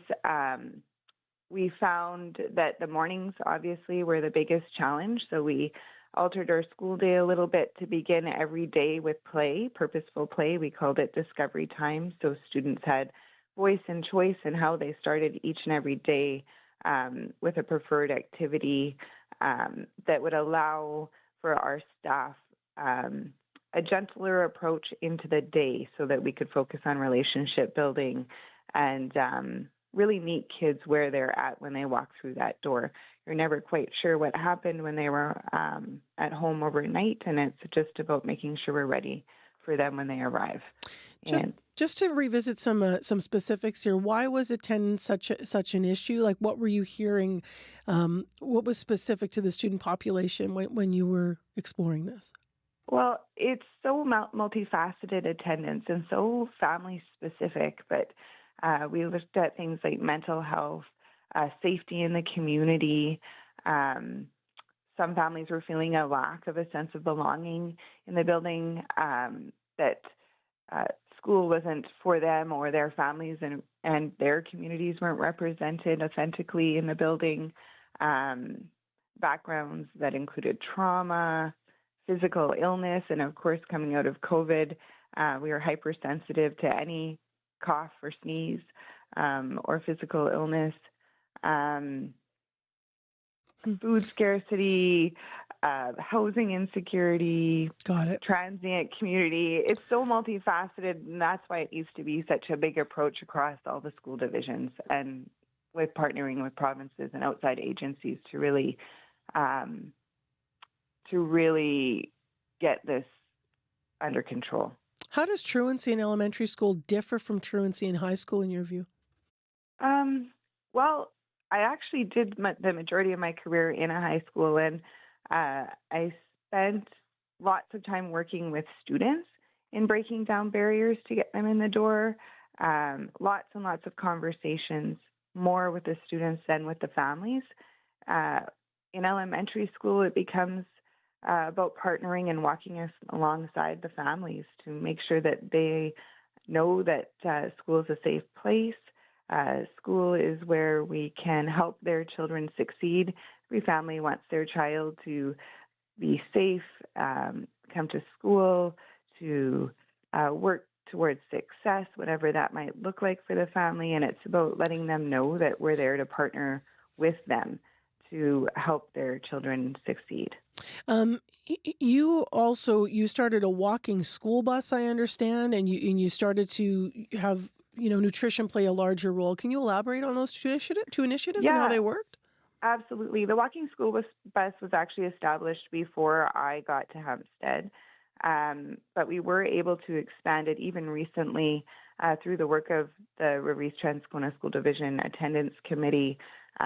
We were able to pilot an expanded program of the walking school bus. So we have a youth care worker at Hampstead School that runs the walking school bus, and she goes through the community every morning, knocking on doors, greeting families, greeting students, and picking them up as they do their walking bus route back to school.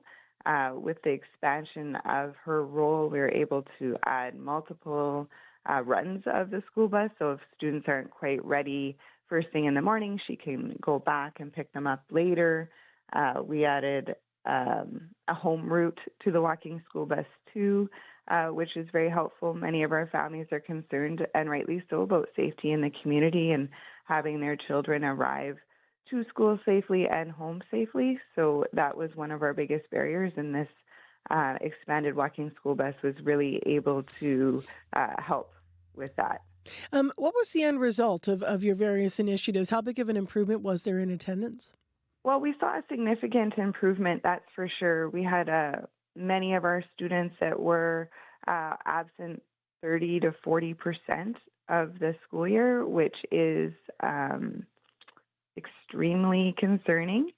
We would hope that students would miss no more than 5 days a school year. So we were looking at upwards to 30, 40, 50 days of the school year.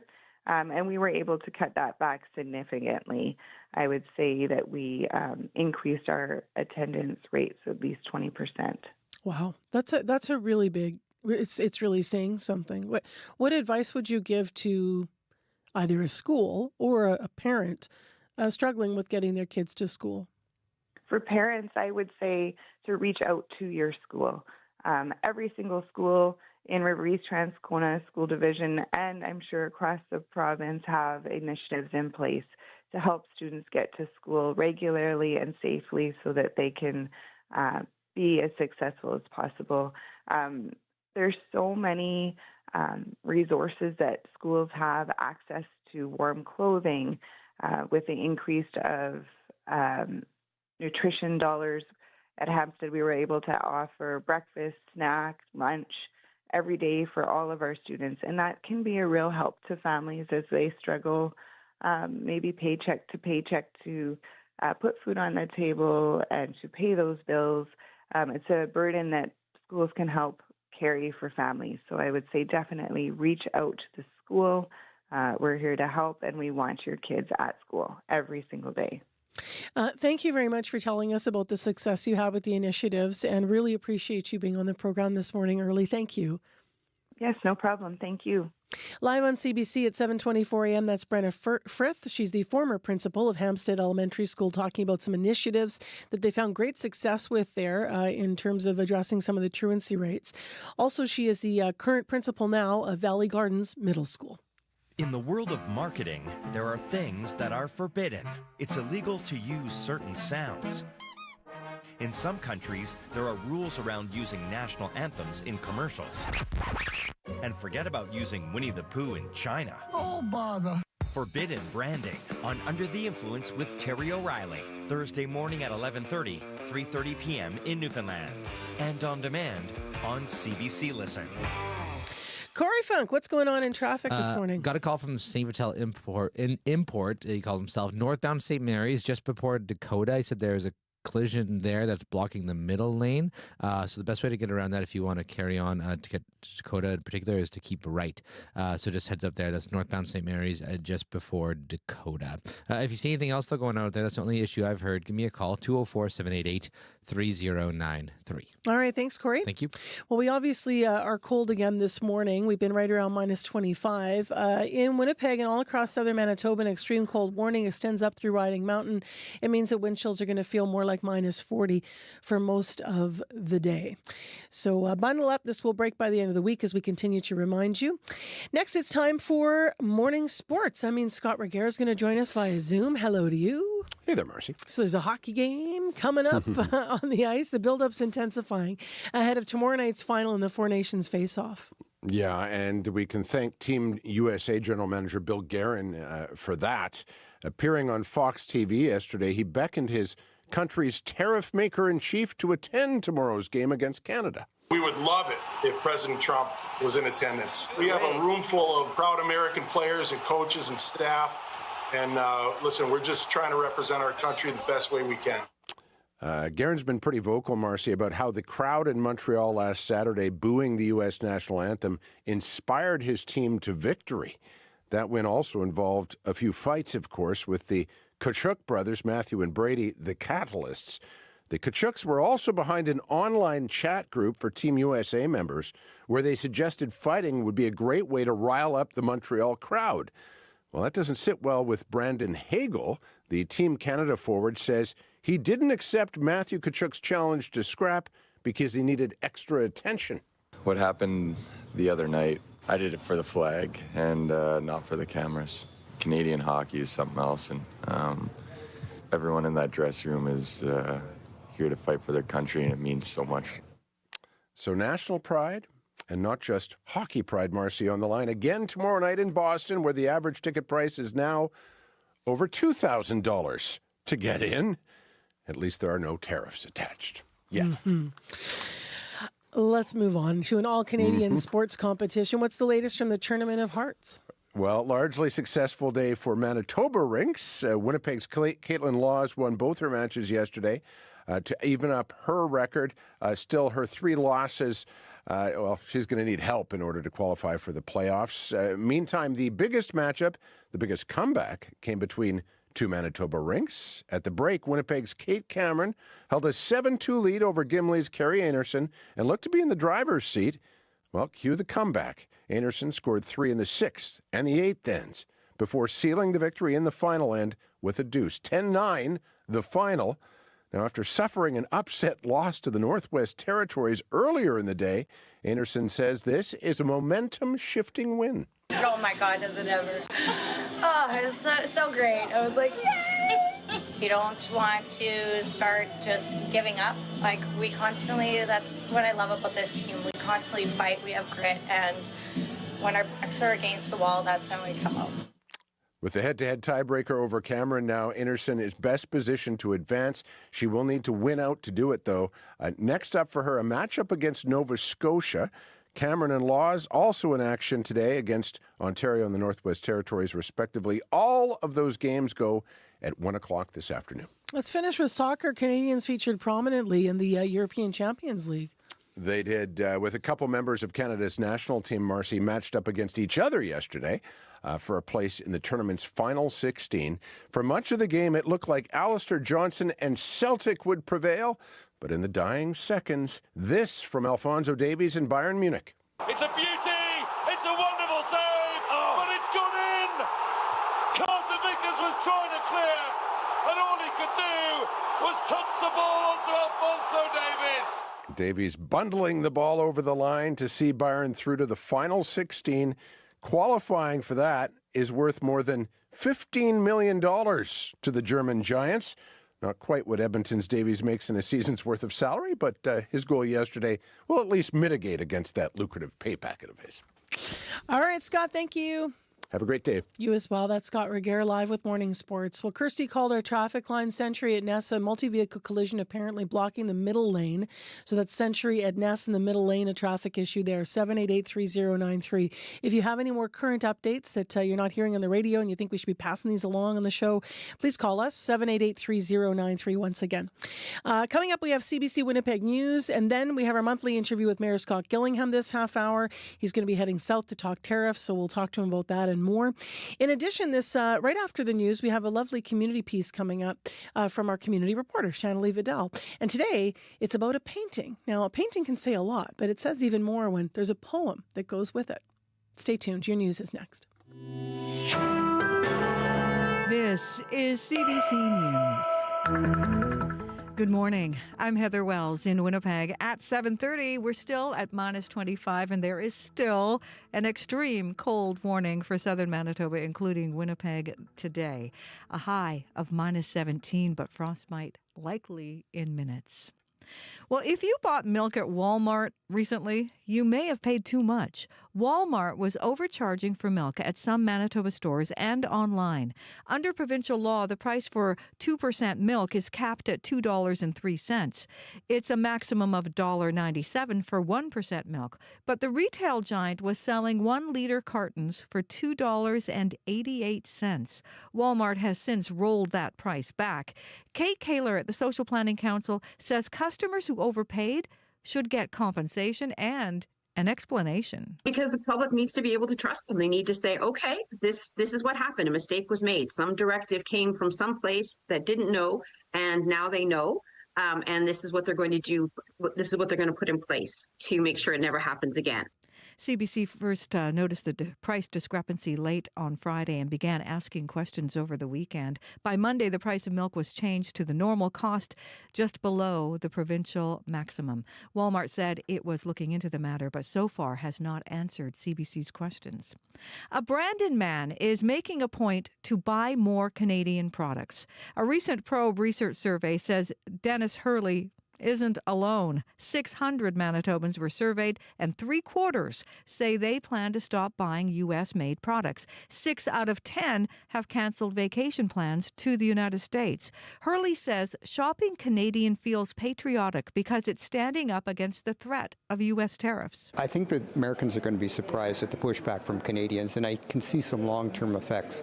I mean, oftentimes you hear about stuff like people canceling vacations. Well, I think that's the start. And I don't think it's going to go away too soon. I think it's going to be a long-term thing. Prime Minister Justin Trudeau and Canada's premiers are urging people to buy Canadian to support domestic businesses and products. Well, as the Trump administration pushes ahead with its campaign to end the war in Ukraine, Ukrainian President Volodymyr Zelensky says President Trump is being misinformed by the Kremlin. Here is Zelensky speaking today through an interpreter. We are seeing a lot of disinformation, and it's coming from Russia. Unfortunately, President Trump, with all due respect, is living in this disinformation space. Zelensky has said he's concerned Ukraine is not being included in talks about ending the war, but Trump insisted last night Ukraine doesn't deserve to be at the table. I think I have the power to end this war. But today I heard, we weren't invited. Well, you've been there for 3 years. You should have ended it 3 years. You should have never started it. You could have made a deal. Zelensky says his talks this week have been focused on what Europe is prepared to do to help Ukraine if the United States reduces its military assistance. February 24th marks 3 years since Russia began its full-scale invasion of Ukraine. You can hear the latest national and international news coming up on World Report at 8. The husband of a longtime Winnipeg patient advocate says she always stood up for what's right. Shauna Forrester Smith died on Valentine's Day. She had lived in long-term care for many years, doing most of her advocacy work from a hospital bed. Brent Smith says his wife struggled with chronic health issues for her entire life, but that didn't stop her from fighting for others. Shauna was always so strong, brave, and resilient. I always used to tell her, and I believe this to this day, she lived a bigger life from a single room and from a bed than most people do out in the world, including myself. Forrester Smith's work led her to become a columnist for the Winnipeg Free Press. She was presented with the King Charles III Coronation Medal for her advocacy last month. She was 42 years old. The deputy mayor of Steinbach defends a city plan to gather public feedback before approving any emergency homeless shelters. A volunteer group trying to build transitional housing on Steinbach's Main Street believes those opposed to the project are putting pressure on city council. Michael Zwagstra says he and other councillors just want transparency. Something of this nature obviously could have an impact on a neighborhood. A conditional use hearing and designation simply means that we believe it's important for there to be a public hearing, and so that way everyone is able to have their voices heard. Zwagstra says everyone on council has received lots of public feedback. The group, The Inn, wants to house up to 30 homeless people in Steinbach. And Manitoba's NDP has nominated an educator, Shannon Corbett, to run in the Transcona by-election to fill the seat left vacant by last month's death of MLA Nello Ultimare. I had the privilege of working with Nello Ultimare and considered him as a mentor and as a friend.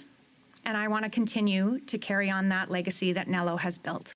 The Progressive Conservatives tell CBC News they will hold a nomination meeting on March 3rd. The Liberals hope to announce their candidate in the coming days. Meanwhile, the Green Party says it won't enter someone in the race out of respect for Ultimare's death.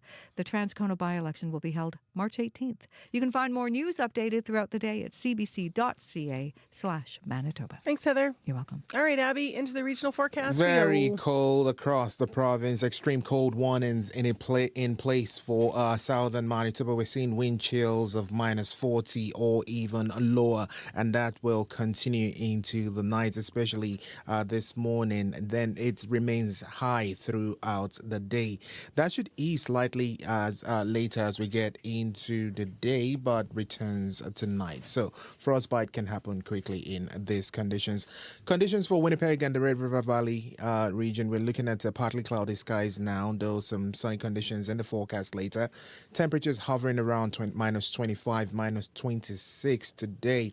Breezy conditions this afternoon. We'll see high of minus 17, though it will feel like minus 40 due to the wind chill this morning as you step out. And then tonight, some clear skies and a low of a minus 27. Similar conditions we're seeing in the Pembina Valley region, Morris, Morden, Winkler, Altona, all the way to the U.S. border. Today will be sunny. We're seeing wind chills and values of minus 40 as well. In western Manitoba, minus 33 in Brandon and surrounding areas. Clear skies there we see for now. A high of a minus 21. Sunshine also to be felt in that part of the province today. We're looking at wind chill around minus 44. In the Parkland region, Dauphin sitting at minus 26 at this time. Sunny day ahead also for that region. Expect a high of minus 18. With the wind chill, it feels like minus 41 this morning. Gimli is sitting at minus 27. Partly cloudy skies we're seeing in the Interlake region. Also, we have a sunny day ahead for that part of the province. A high of minus 17. The wind chill makes it feel like minus 40 this morning. Then we travel north to the Par, Flin Flon, Thompson, and Churchill. We're seeing temperatures between minus 29 and minus 25 at this time. The Par sitting at minus 29, Thompson 25, and Churchill 23. The wind chill in that part of the province is between minus 33 and minus 39 this morning. So across the province, it's, let me use the word brutally cold still. Yeah. Yep, that would be correct. But some sunshine in the forecast. That's not going to warm anything up, but just to put some bright in the day. It's pretty. Yep. Through the window. All right, let's get to what's happening on the morning commute. Corey, there's a couple things. Yes. Heard from St. Vital Import, northbound St. Mary's, just before Dakota. There's been a collision that's blocking the middle lane right now. He says very best bet is to keep right to get around that. Also, Kirsty gave us a call on Century at Ness, which is obviously southbound, that there is a collision there as well that's blocking the median and middle lanes.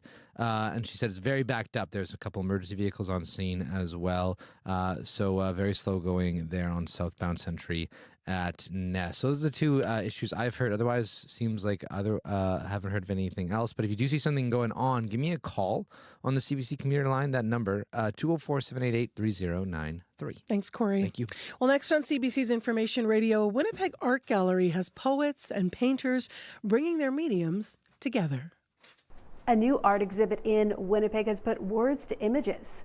I'm Shanley Vidal, and I'm here at the MHC Gallery at Canadian Mennonite University.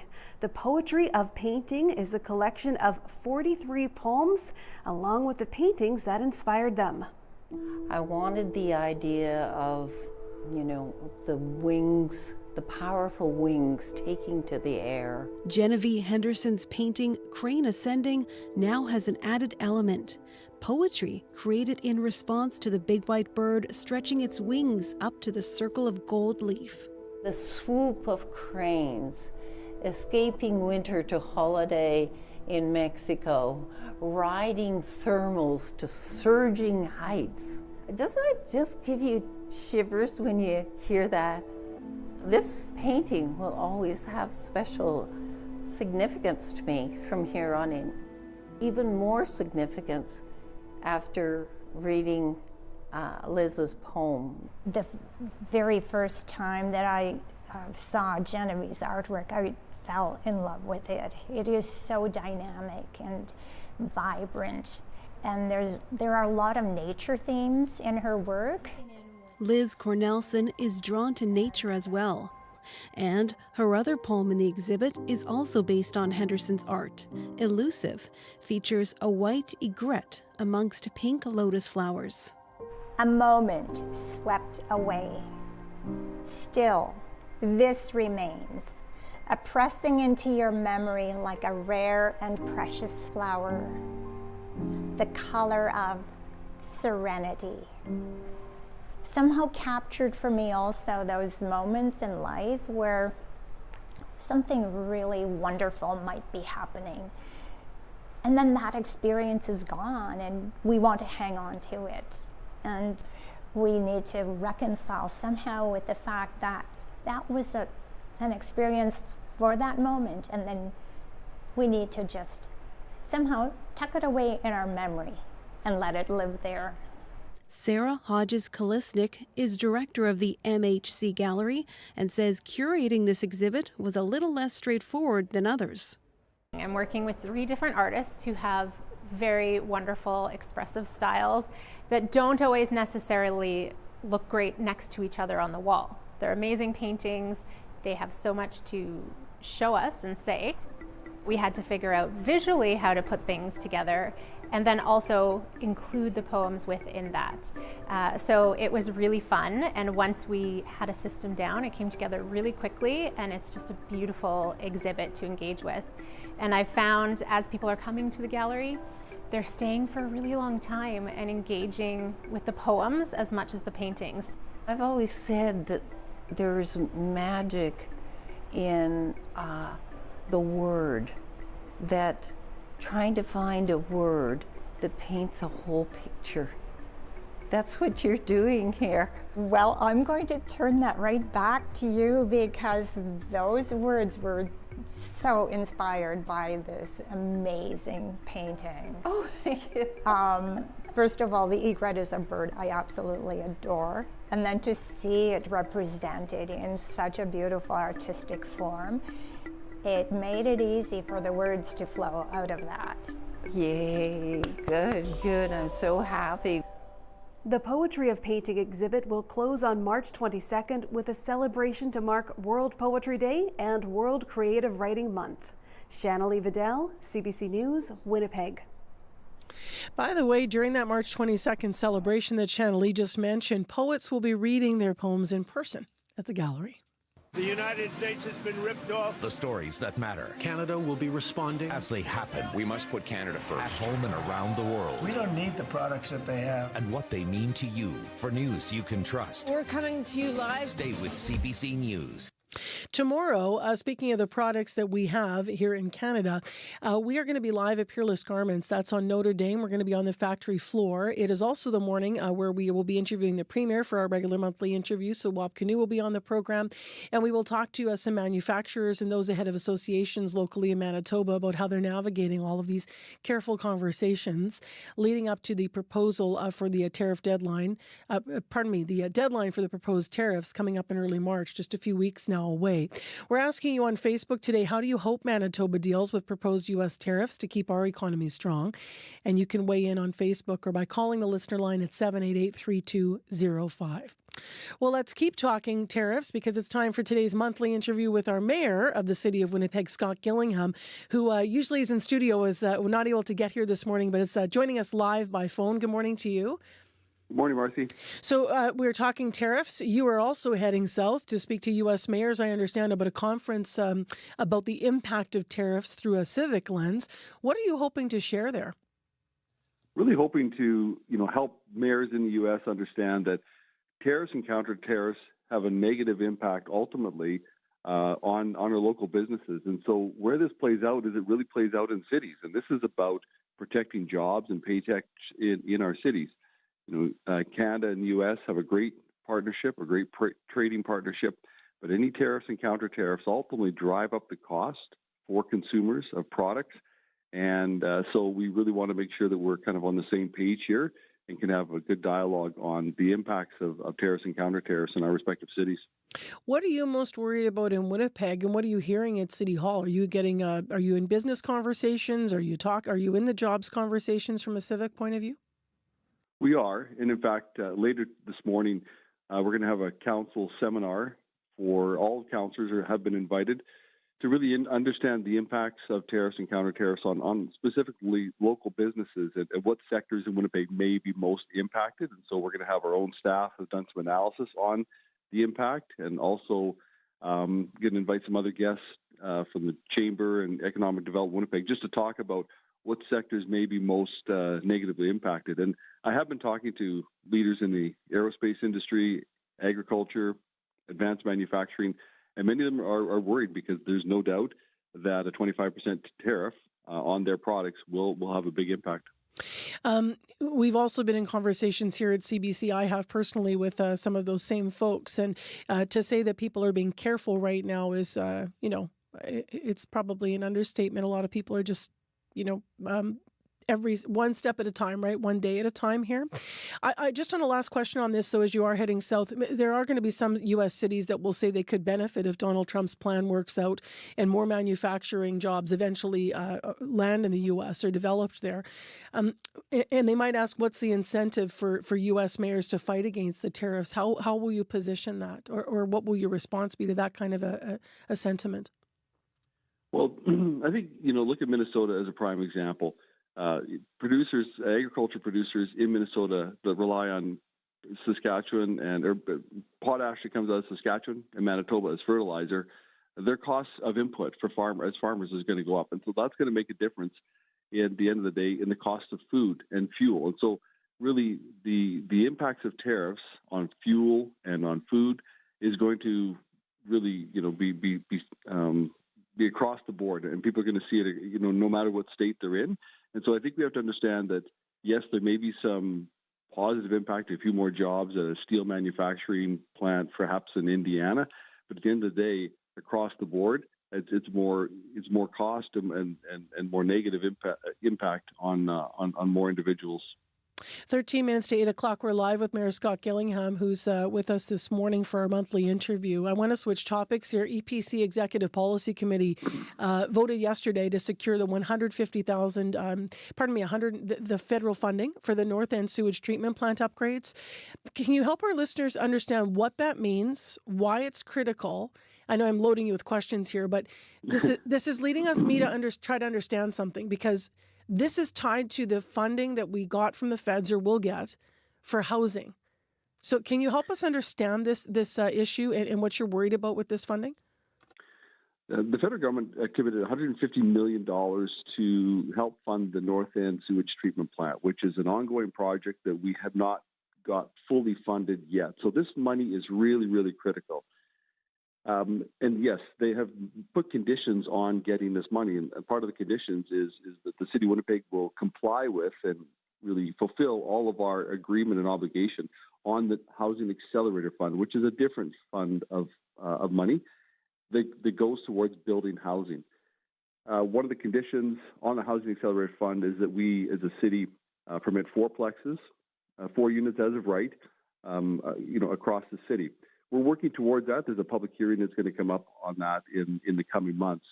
But this $150 million is so vital because what it's about building the North End plant. And we need that North End sewage plant built so that we have the capacity in the city of Winnipeg to build more housing, to build more businesses. And if I can interject, Mayor Gillingham, why have they tied the two together if they're separate funds?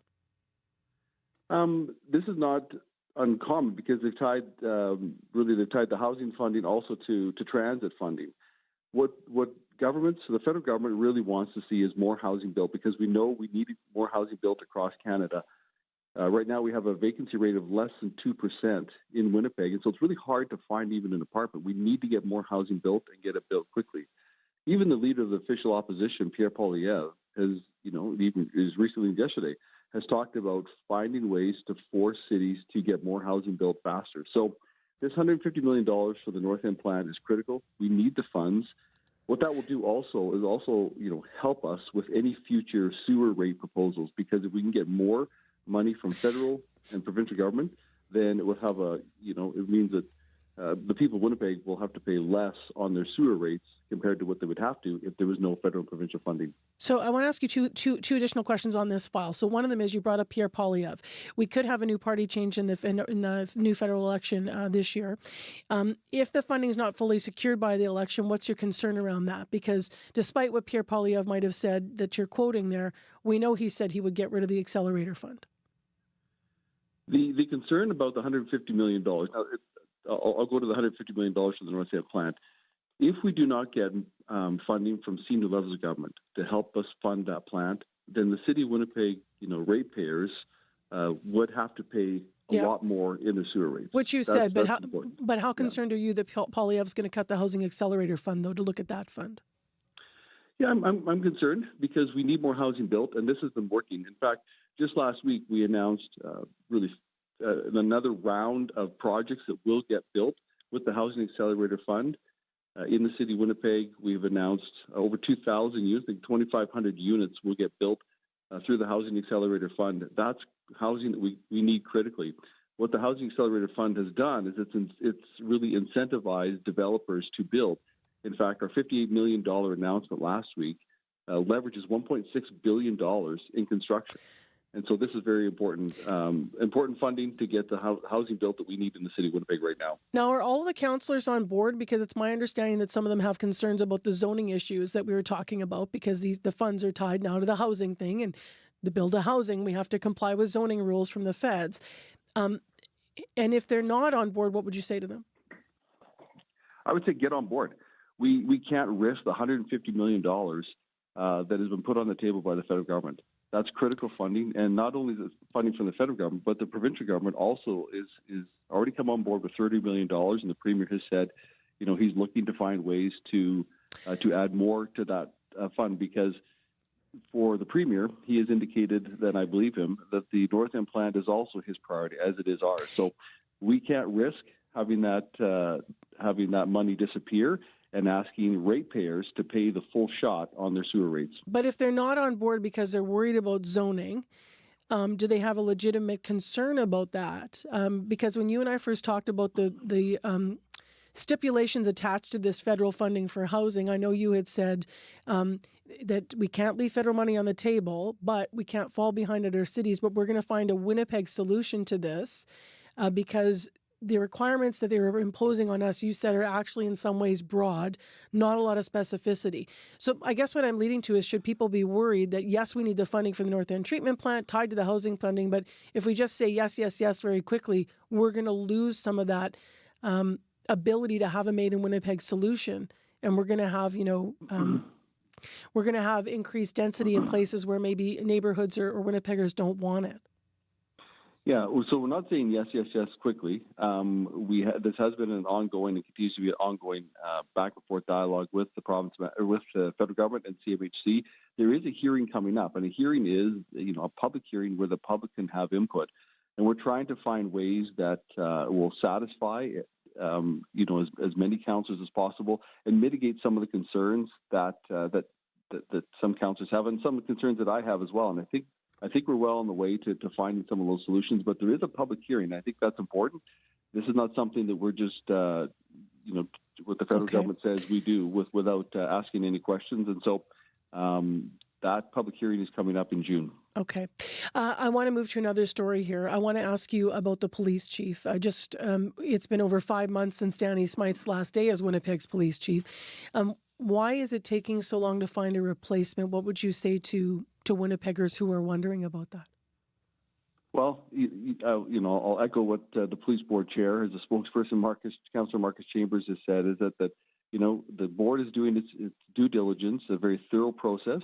As we are getting through the process, there has been information that has come to the board that the board is looking at and looking at very seriously. And so I would remind Winnipeggers that we do have an acting chief.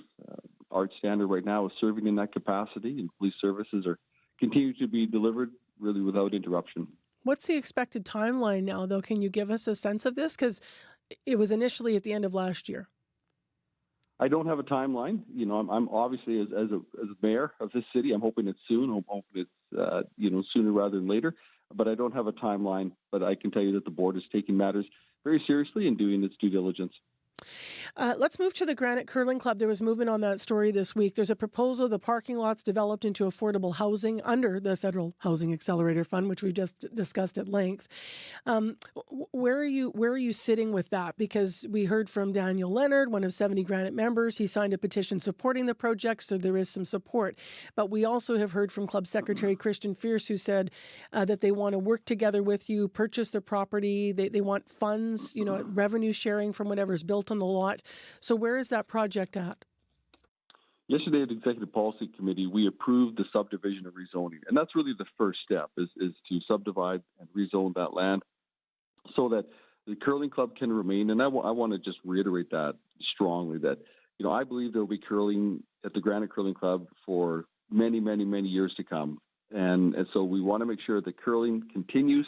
But on the lot that is beside the curling club, there's a possibility there for multifamily development. And so that's what this rezoning permits, is it would permit some multifamily development. As far as the concern related to parking, there was a proposal yesterday as part of an amendment to what we voted on, to have our city staff work with the curling club and area landowners to find a solution to accommodate the parking and to deal with the concerns that club members have. Can Granite share revenue from that building to help with club maintenance? Is that a firm offer? Well, that would be something separate from what we decided yesterday, and that would really be part of any discussion on a new lease or updating the lease. But that all was, I think, possible as part of the discussions, but that's a separate matter. They've criticized the city and you, Mr. Mayor.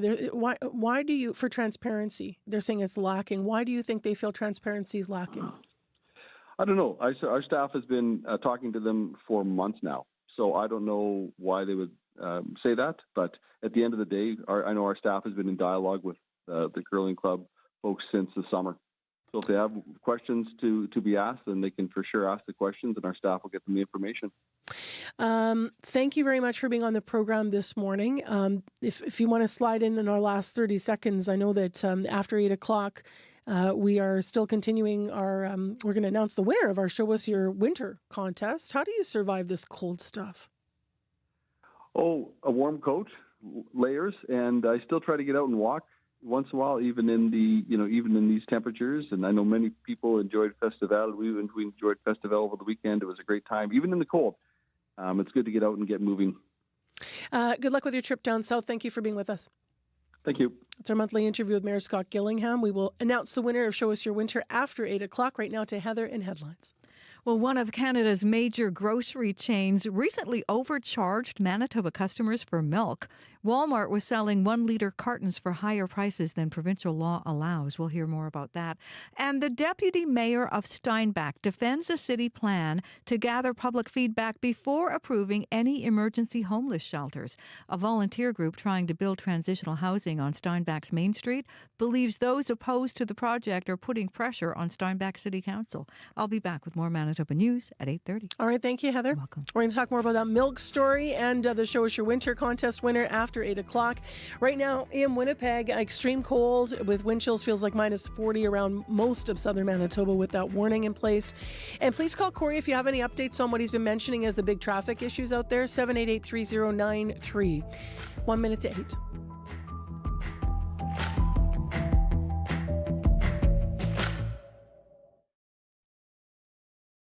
On Cue with Tom Power. آدمای معروف اینجا زندگی می‌کردن؟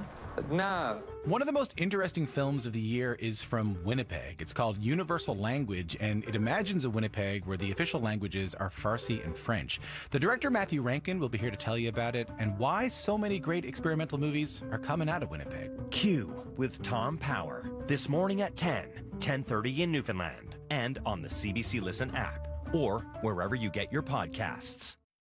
The CBC News is next. Coming up in half an hour, it's The Current with Matt Galloway. The documentary Sugarcane is up for an Oscar in a few weeks' time. One of the Canadian directors tells us the story of his parents and grandparents and how residential school shaped his family history and his own life. That's coming up on The Current. This is World Report. Good morning, I'm Martina Fitzgerald. U.S. President Donald Trump is brushing aside Ukraine's complaint it was not invited to talks about the war with Russia. I think I have the power to end this war. But today I heard, we weren't invited. Well, you've been there for 3 years. You should have ended it 3 years. You should have never started it. You could have made a deal. Trump not only suggested Ukraine was responsible for the war, he also took a swipe at the Ukrainian president's approval rating, saying only 4% of Ukrainians support Volodymyr Zelensky. Anna Cunningham is in our London bureau tracking reaction. Anna, Zelensky spoke to reporters in Kyiv this morning. What did he say?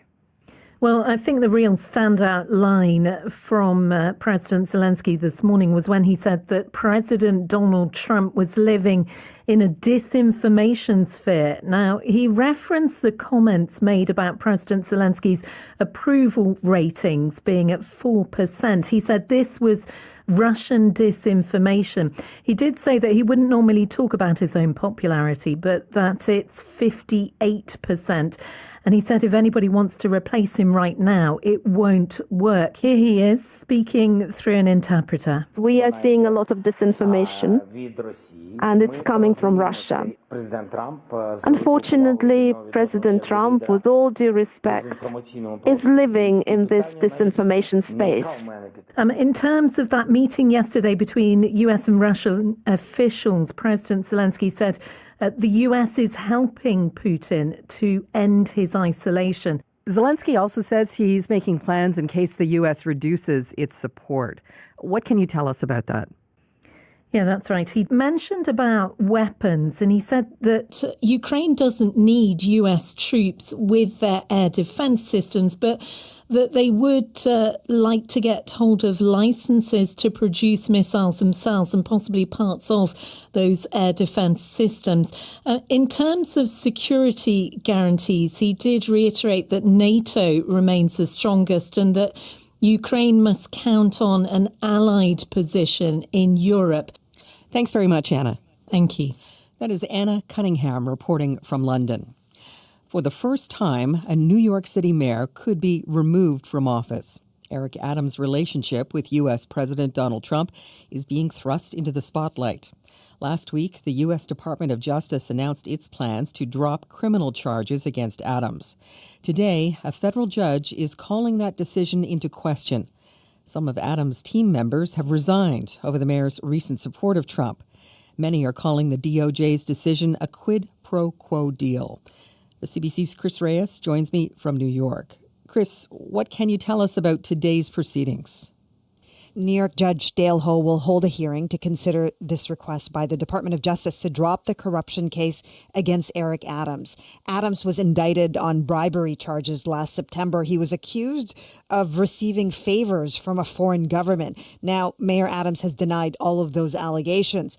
Last week, the acting Deputy Attorney General, who also happens to be President Donald Trump's former defense attorney, Emile Beauvais, officially filed a request to have the charges dropped against Adams. Now, his memo raised some red flags, especially the part where Beauvais said the request had nothing to do with the strength of the case against Adams.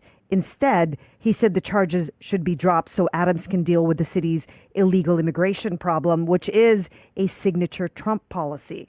That has prompted accusations that the DOJ made a deal with Adams to cooperate with the Trump administration in exchange for having these charges dropped. And that is what the judge will consider this morning. He has summoned all the parties involved, including the mayor. So, Chris, what might be next for Eric Adams? So under the New York State Constitution, the governor has the power to remove the mayor. Kathy Hochul would have to present Eric Adams with charges. He would respond, and she could fire him, essentially. While the case is in deliberation, she can also suspend the mayor for 30 days.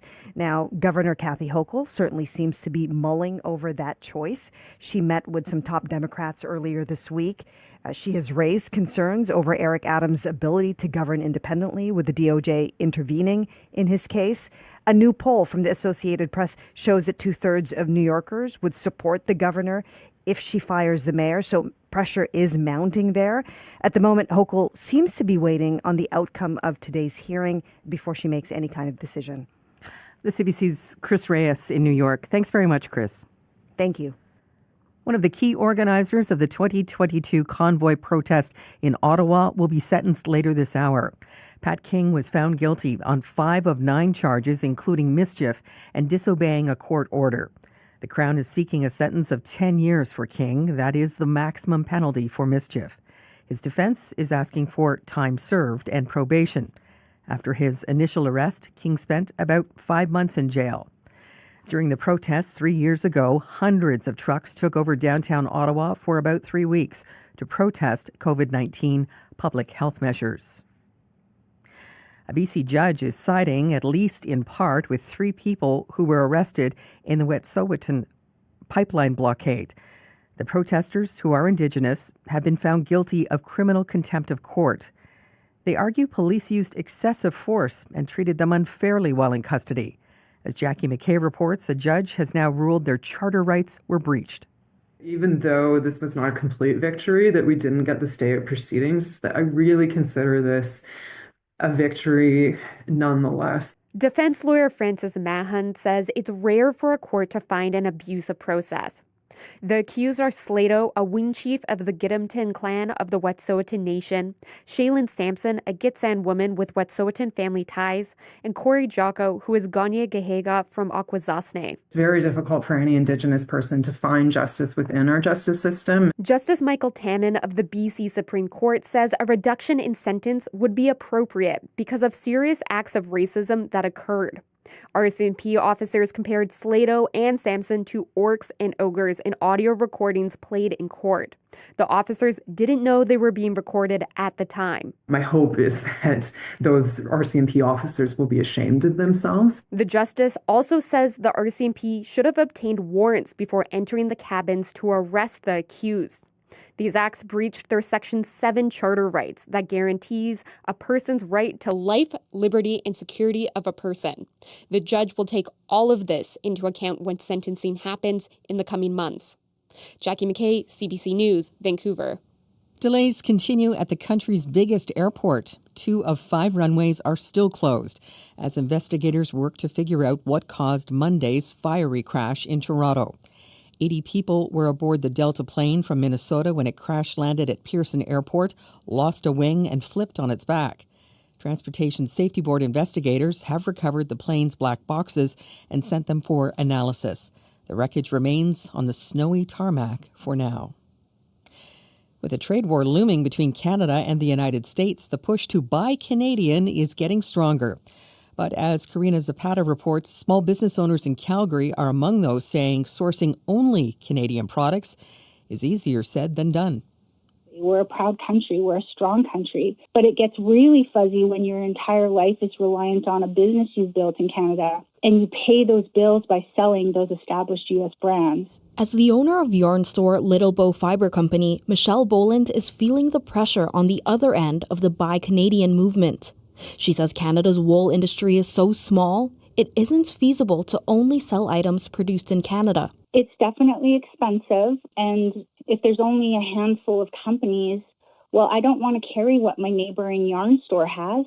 At Crabapple Clothing Company, owner Whitney Titheridge is in the same boat. She buys clothes for the store 6 to 10 months in advance and doesn't have the flexibility to pivot last minute. We carry a lot of Canadian brands. Many of them just aren't produced in Canada either. So that is just the way that it works. BMO chief economist Doug Porter says that's the reality of manufacturing in Canada. He says the whole point of free trade was to move away from each country producing everything. To buy Canada or look for Canadian suppliers, we shouldn't be dogmatic about it. We should, do it where it's reasonable and where it makes sense. Many small business owners say they want Canadians to continue supporting local businesses, regardless of where they purchase their inventory from.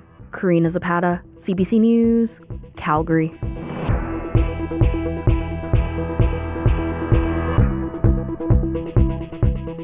And that is the latest from World Report. 10 minutes is all it takes to get the news you need from CBC. Why not make it a habit? Follow World Report today and every day wherever you get your podcasts. I'm Martina Fitzgerald.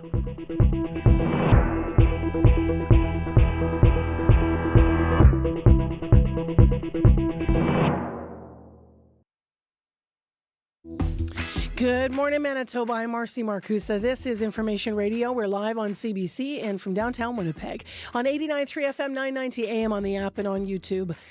Thanks for joining us. It is another day, another cool day in Winnipeg and across Manitoba. Abby's in with our forecast in a moment. Also this half hour on the program, we're going to build on a story you might have heard in the news.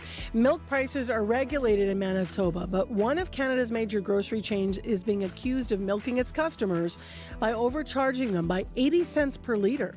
We're going to hear from the Social Planning Council of Winnipeg this half hour. They want answers to what happened here, so stay tuned for an interview about that. In addition, speaking of the cold, the winner of our Show Us Your Winter contest is hiding out in her basement with saws. Okay, that sounds kind of like a horror movie, but it's a perfectly good hobby, I promise. It's happening in a Crescentwood home, and we're going to reach our winner this half hour. 8:11 is the time. Heather Wells is in first with other developing stories. Good morning. Good morning.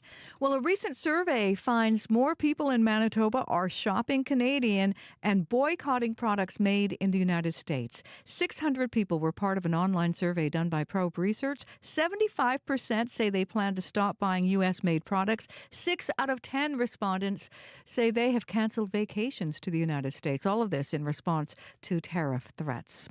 Tributes keep pouring in for a patient advocate who died last week after struggling with chronic health issues her whole life. Shauna Forrester-Smith began speaking up for other patients after her own health forced her to move into a long-term care home. Her husband says she kept fighting for others right to the end. I'll be back with more Manitoba news coming up at 8:30. All right. Thank you very much, Heather.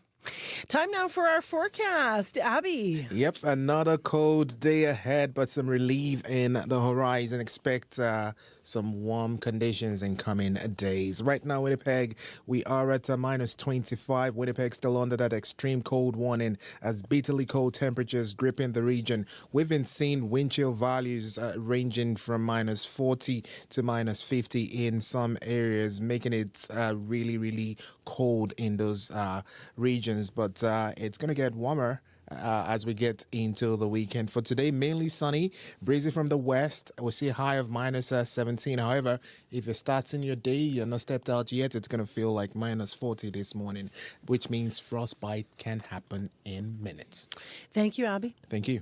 Let's get into the morning commute. Couple problems out there, Corey? Yeah, westbound Portage just before Polo Park is very, very backed up right now. That's because there's been a collision there right at that construction site where that's kind of had it bottlenecked for quite a while there. I saw it this morning. There was a car crumpled directly into one of the large bins. Do you imagine a big metal bin that actually has equipment or maybe debris in it? And the bin was crumpled. The car was crumpled. It was blocked off, but apparently now it's just backed up. You can get through. Yeah, so you can get through they're kind of slowly sneaking around that car because it's blocking that one lane that's left, that median lane. So it's backed up at least all the way to Erin. So be very, very patient going through there because it could be very slow going if you're heading westbound on Portage this morning. As well, another issue not too far away, Sentry at Ness, there's also a multi-vehicle collision blocking the southbound median and middle lane, so keep right to get around that. If you see anything else going on, if you have updates on this or anything else you're seeing, give me a call, 204-788-3093.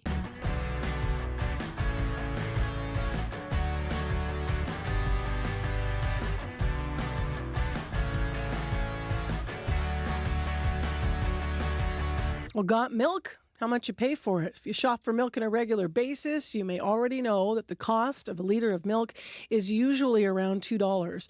In Manitoba, prices, as I mentioned, are regulated. That means there's a maximum amount that retailers can charge for a 1 liter carton of milk. It ranges from just under $1 for skim milk to $2.10 for homogenized milk. Now, the province moderately increases the price every year, but only by a few cents. So that is why our next story was noticed by people. Over the weekend, some Walmart shoppers in Winnipeg found they were being overcharged by 88 cents for a liter of 2% milk. Now, the prices have since been changed back, but advocates say it should have never happened in the first place. Kate Kaler is one of those advocates. She joins us via Zoom. She's the executive director with the Social Planning Council of Winnipeg. Good morning. Good morning. What were your initial thoughts when you heard about Walmart and the overpricing of milk that was witnessed? Well, obviously very troubling. This is a long-standing law, obviously, and you would think that a major retailer would know that they can't actually just increase the price of 1 liter of milk. So I think it's very important that Walmart actually comes out and gets out ahead of this and tells us exactly what happened, and is very transparent about it and explains why the mistake was made and what they've done to correct it and what they're going to do to make up for it, because we don't know how long they were charging people.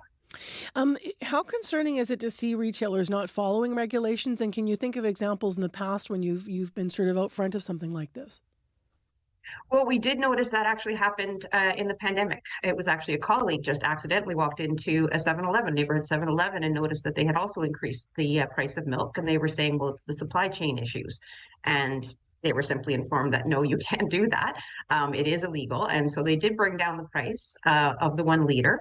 But they continued to bring, because it's only the 1 liters that are regulated, they continued to charge higher prices for the other, for 2 liters and 4 liters. We would actually prefer at the Social Planning Council that they were all regulated. We understand that that has to be a conversation that has to be had with the producers, of course.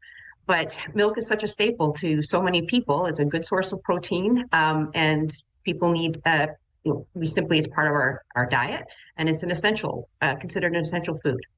So we just really want to see the regulations being followed, but also encouraged that people are noticing this. So when we posted about this on social media when it happened back in the pandemic, and it was shared, I can't remember how many times now, but it's an information campaign that needs to get out there. And I'd like to see retailers actually be proactive on this and actually put a sign up where they sell their milk. Did you know this is the regulated price of milk? And let consumers know that they actually have rights. Can you talk about how an 80 cent overcharge could have a real impact on someone? It's hard to say because we're talking about, we just know that groceries are so expensive now. We know that Harvest is reporting record usage of their food banks across Manitoba. We know that the Christmas Cheer Board is actually no longer giving out the traditional Christmas dinner, but actually providing staples for folks because that's what people need. So, some people might shrug and say, well, 80 cents, but it does all add up. But it also, I would say it actually probably continues or exacerbates the feelings that people are having towards groceries and the chains now. We know that Canada is very controlled, the market. We have 3 large national brands and 2 from the States that basically sell 3/4 of our groceries to us. So they have a tremendous monopoly, and if they're going to do these sorts of mistakes, that they should be very transparent about it. We do know, of course, that there was a bread price fixing scam not that long ago. It went on for 14 years. And so the grocery chains are in the news. They are combating the idea that the greedflation, combating that story. And so these sorts of things don't help them. When something like this happens to that point, how much do you think this will erode consumer trust? It would be hard to say. I know that I check my prices when I'm at the grocery store, and you do what you can in order to price comparison and that sort of thing. But of course, in certain locations, especially up north, you don't have any choice. You've got one store that you can go to. So that also would add to, I would think, to doubt. What else should people know before you go this morning, Kate, about their rights? Because you were saying, you wish there were a sign that said milk should be this level. This is a regulation, so that's a right that you have to say, excuse me, why is this much money? What else should they understand about products and things that they might be watching for, or even, what swing in a price might cause you to question whether or not that's a correct price that you somehow have to pay? I'm not sure if I have anything else to add to that. Is that it is just about knowing your rights. There are certain foods that they're not supposed to charge taxes on. It would be good if we could just do an information campaign around that. And hopefully also this will encourage all levels of government to actually act on this. There was a report that came out from the Competition Bureau a couple of years ago that did talk about how the prices in Canada are so high because we have such little competition. So it would be good to see the governments actually stepping in and do what they can to increase competition through the production of supporting co-op stores, for example. Appreciate having you on this morning. Thank you very much for weighing in. Thank you. That's Kate Kaler. She's the Executive Director of the Social Planning Council of Winnipeg. Now, CBC did reach out to Walmart over the weekend. We are still awaiting a response. However, Monday, the price of the 1 liter of milk was returned to normal. It is not known how long Walmart, however, was overcharging. In the world of marketing, there are things that are forbidden. It's illegal to use certain sounds. In some countries, there are rules around using national anthems in commercials. And forget about using Winnie the Pooh in China. Oh, bother. Forbidden branding on Under the Influence with Terry O'Reilly. Thursday morning at 11:30, 3:30 p.m. in Newfoundland. And on demand on CBC Listen. 8:21, it's February 19th. How did that happen? I feel like January took 1,000 years to end, and now it's like, wow, February 19th. It is minus 25 in the city of Winnipeg. We've been there all morning long, but it feels more like minus 39 at the airport. Well, speaking of the cold, we asked you to show us your winter, and boy, did you ever. Come on, let's have a tour. Oh, here we go. Oh!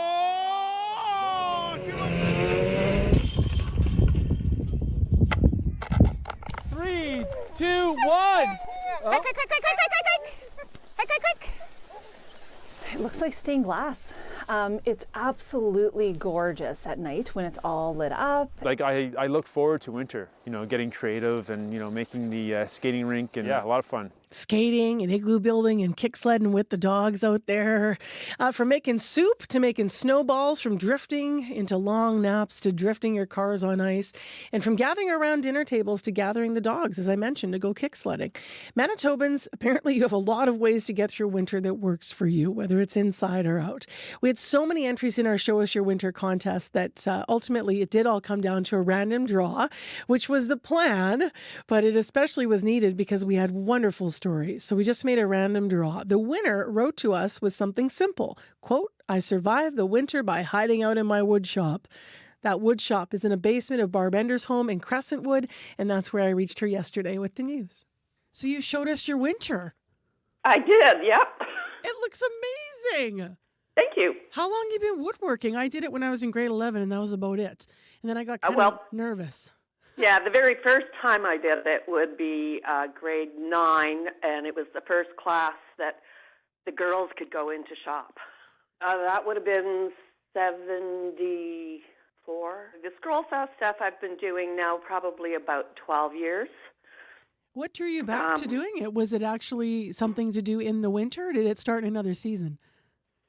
Well, I kind of did some woodworking, but bigger projects and that was in the garage, so big chunky furniture. And first of all, it started with something to do in the winter, and I did through the lifelong learning, continuing edit through the schools, did a couple of courses there. Oh, I love that. Classes there. Tell me how valuable that was. I thought it was very valuable because then that got me into getting some tools at home, and my daughter was quite young at the age and built her a bed with a nightstand, and so that was summertime only. And then it was, okay, you need to find something to do in the wintertime. Well, I guess I got a bandsaw to start with, didn't really do much with that, and then got into the scroll saw because I could hide it in a little corner in the basement, and so that became my weekend thing. So think of, the best way I describe scroll sawing is think of sewing. Yep. And instead of a needle, you have a saw blade. And about that small. Can you describe to listeners what we were looking at when you sent your entries in? Okay, so I sent in, there's a whole bunch of different styles of scroll saw work. There's segmentation, there's fret work, and then the stuff I sent in is called intarsia. And intarsia, if you're a purist, you're using strictly natural woods, the grain, so you're cutting each piece individually and you line it up with the grain of the wood, depending on the look you're going for. Then you're sanding it, shaping it, and gluing it together. So the sailboat, that's the big browner one. Yep. That's got mahogany, maple, walnut. And it just there's a few mystery woods in there too. So and it sits as sculpture, right? Small functional. Like I just finished making some tray stands, so 3 tiers of boxes. How does it help you with winter? I put on some good music and just hide out in the basement, and then I look up and I go, oh, I've been down here for 4 hours already. What music have you got on when you're doing this? Well, it depends on the mood I'm in, but Okay. it's often some good jazz.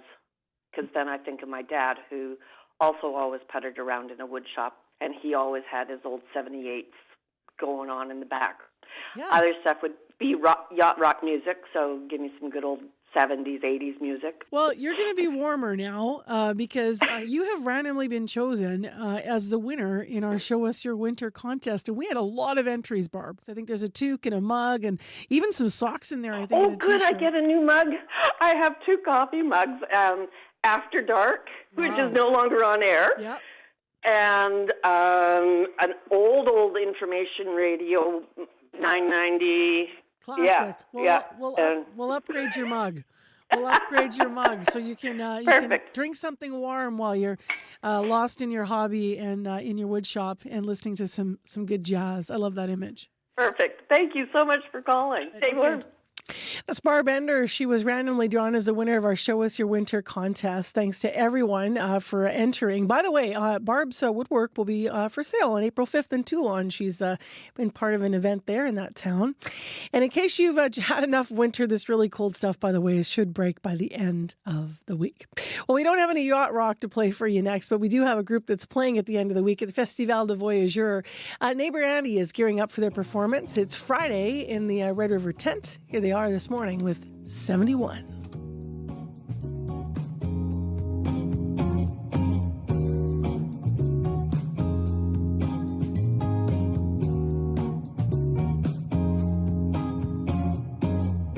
Come on over, let me show you what you're missing. Half a bottle, all I need is some convincing. You've been out there searching for a new beginning, but you can't come around my door. Take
Neighbor Annie and 71. They are out of Winnipeg, and you can see them right here. They're going to play Festival de Voyageur in the Red River Tent on Friday. Your CBC Winnipeg News is next. This is CBC News. Good morning. I'm Heather Wells in Winnipeg. At 8:30, it's still sunny and minus 25, and we still have that extreme cold warning for much of southern Manitoba, including Winnipeg. Sunny today, a high of minus 17, but this morning the wind chill is such that there is a risk of frostbite in minutes. One of Canada's major grocery chains is apologizing and says it will refund Manitoba customers after recently overcharging them for milk. Walmart was selling 1-liter cartons for higher prices than provincial law allows. The retail giant was spotted at several stores and online advertising 1 liter of milk for $2.88. The maximum price is $2.03 for 2% and $1.97 for 1% milk. Kate Kaler at the Social Planning Council of Winnipeg says Walmart owes its customers an explanation. It's a concern. It's a large chain. They ought to know the rules. And if they don't, they need to find out how that happened. And they need to be very transparent, I think, with the public on this. If a mistake was made, then a mistake was made, and they're going to have to do something to make it up to people. Manitoba's Agriculture Minister says his department is investigating. Fines for violating the Milk Prices Review Act are between $500 and $5,000. Walmart, in a statement to CBC, says the error happened when executing a price change in their system. It says customers can return to the store with their receipt for a refund. A recent survey finds more people in Manitoba are shopping Canadian and boycotting products made in the United States. 600 people were part of an online survey done by Probe Research. 75% of respondents say they plan to stop buying U.S.-made products. In response to 25% tariff threats from the United States, Prime Minister Justin Trudeau and Canada's premiers are urging people to buy Canadian. In Brandon, J.C. Bouchard says she is trying to spend her cash on Canadian items. Definitely, and even with my industry being an esthetician, all the things we're bringing in too over the borders, we're definitely trying to shop more Canadian brands just to bring down costs. 6 out of 10 respondents to the survey say they have canceled vacations to the United States. The Manitoba NDP has nominated educator Shannon Corbett to run in the Transcona by-election to fill the seat left vacant by last month's death of MLA Nello Altomare. I had the privilege of working with Nello Altomare and considered him as a mentor and as a friend. And I want to continue to carry on that legacy that Nello has built. The Progressive Conservatives, meanwhile, say they will hold a nomination meeting March 3rd. The Liberals say they hope to announce their candidate in the coming days. The Green Party says it won't enter someone in the race out of respect for Altomare's death. The by-election in Transcona will be held on March 18th. The Deputy Mayor of Steinbach says that city needs to gather feedback before approving any emergency homeless shelters. A volunteer group trying to build transitional housing on Steinbach's Main Street believes those opposed to the project are putting pressure on Steinbach councillors. Michael Zuagstra says making changes to zoning bylaws, which would require a public hearing, is good for transparency. When we're getting regular feedback and people asking questions about something and some raising concerns, it shows that, okay, this is something that it makes sense to have a proper public hearing. Zuagstra says councillors have received both positive and negative feedback. The group, The Inn, wants to house up to 30 homeless people in Steinbach. The husband of a longtime winning patient advocate says she always stood up for what is right. Shauna Forrester Smith died on Valentine's Day. She lived in a long-term care home for many years, doing most of her advocacy work from a hospital bed. Brent Smith says his wife struggled with chronic health issues her entire life, but that didn't stop her from fighting for others. Shauna was always so strong, brave, and resilient. I always used to tell her, and I believe this to this day, she lived a bigger life from a single room and from a bed than most people do out in the world, including myself. Forrester Smith's work led her to become a columnist for the Winnipeg Free Press. She was presented with the King Charles III Coronation Medal for her advocacy last month. Shauna Forrester Smith was 42 years old. You can find more news updated throughout the day. All you have to do is head to cbc.ca/Manitoba. All right. Thanks, Heather Wells. Thanks, Megan Ketcherson. Thanks, Joni Nicolo in our news center. Thanks to our live team, Abby Adiyemi and Kevin Ipatebo and Corey Funk. And to those who worked on the program directly today with items, they are Issa Kixon, Chidi Akuma, Shanali Vidal, Warren Kay, Corey Funk, as I mentioned, Abby and Kev. And let's end the show with you, Corey. What's up? Westbound Portage, just before Polo Park there at the Empress Underpass, it was blocked for a little while there because of a collision, because it was only just that one lane that was there in the first place, but now it is unblocked, but it may be some delays as people go through there and kind of clear that queue. Good to know. And I guess, Abby, we have time for you to tell us how cold it is after all. The extreme cold continues across the province with dangerous wind chills throughout. Most regions will see sunny skies today, but that extreme cold will definitely be staying with us into the night, particularly in the southern regions. We're going to be seeing wind chills in the range of -40. Right now, -25 in Winnipeg. We're going to see sunny skies, but more bone-chilling cold still in the forecast today. I'll just tell you till we get the warmth from Thursday, don't let Jack Frost bite. No doubt, man. All right, thanks, Abby. Tomorrow we are live on location. We're going to be our community studio, as I like to call it. It's going to be the manufacturing floor over at Peerless Garments on Notre Dame. So stay tuned. We also have our monthly interview with the Premier. So we will be asking him about the U.S. relationship, trade, tariffs, all of it, and our sovereignty. So that's our live show tomorrow over at Peerless. So thank you to Peerless for letting us in and welcoming us. And tomorrow CBC will be there in your community. Thank you so much for listening today. I'm Marcy Marcusa with the team here. And coming up next, it's The Current on 89.3 FM. Stay warm. Take care. Have a good one.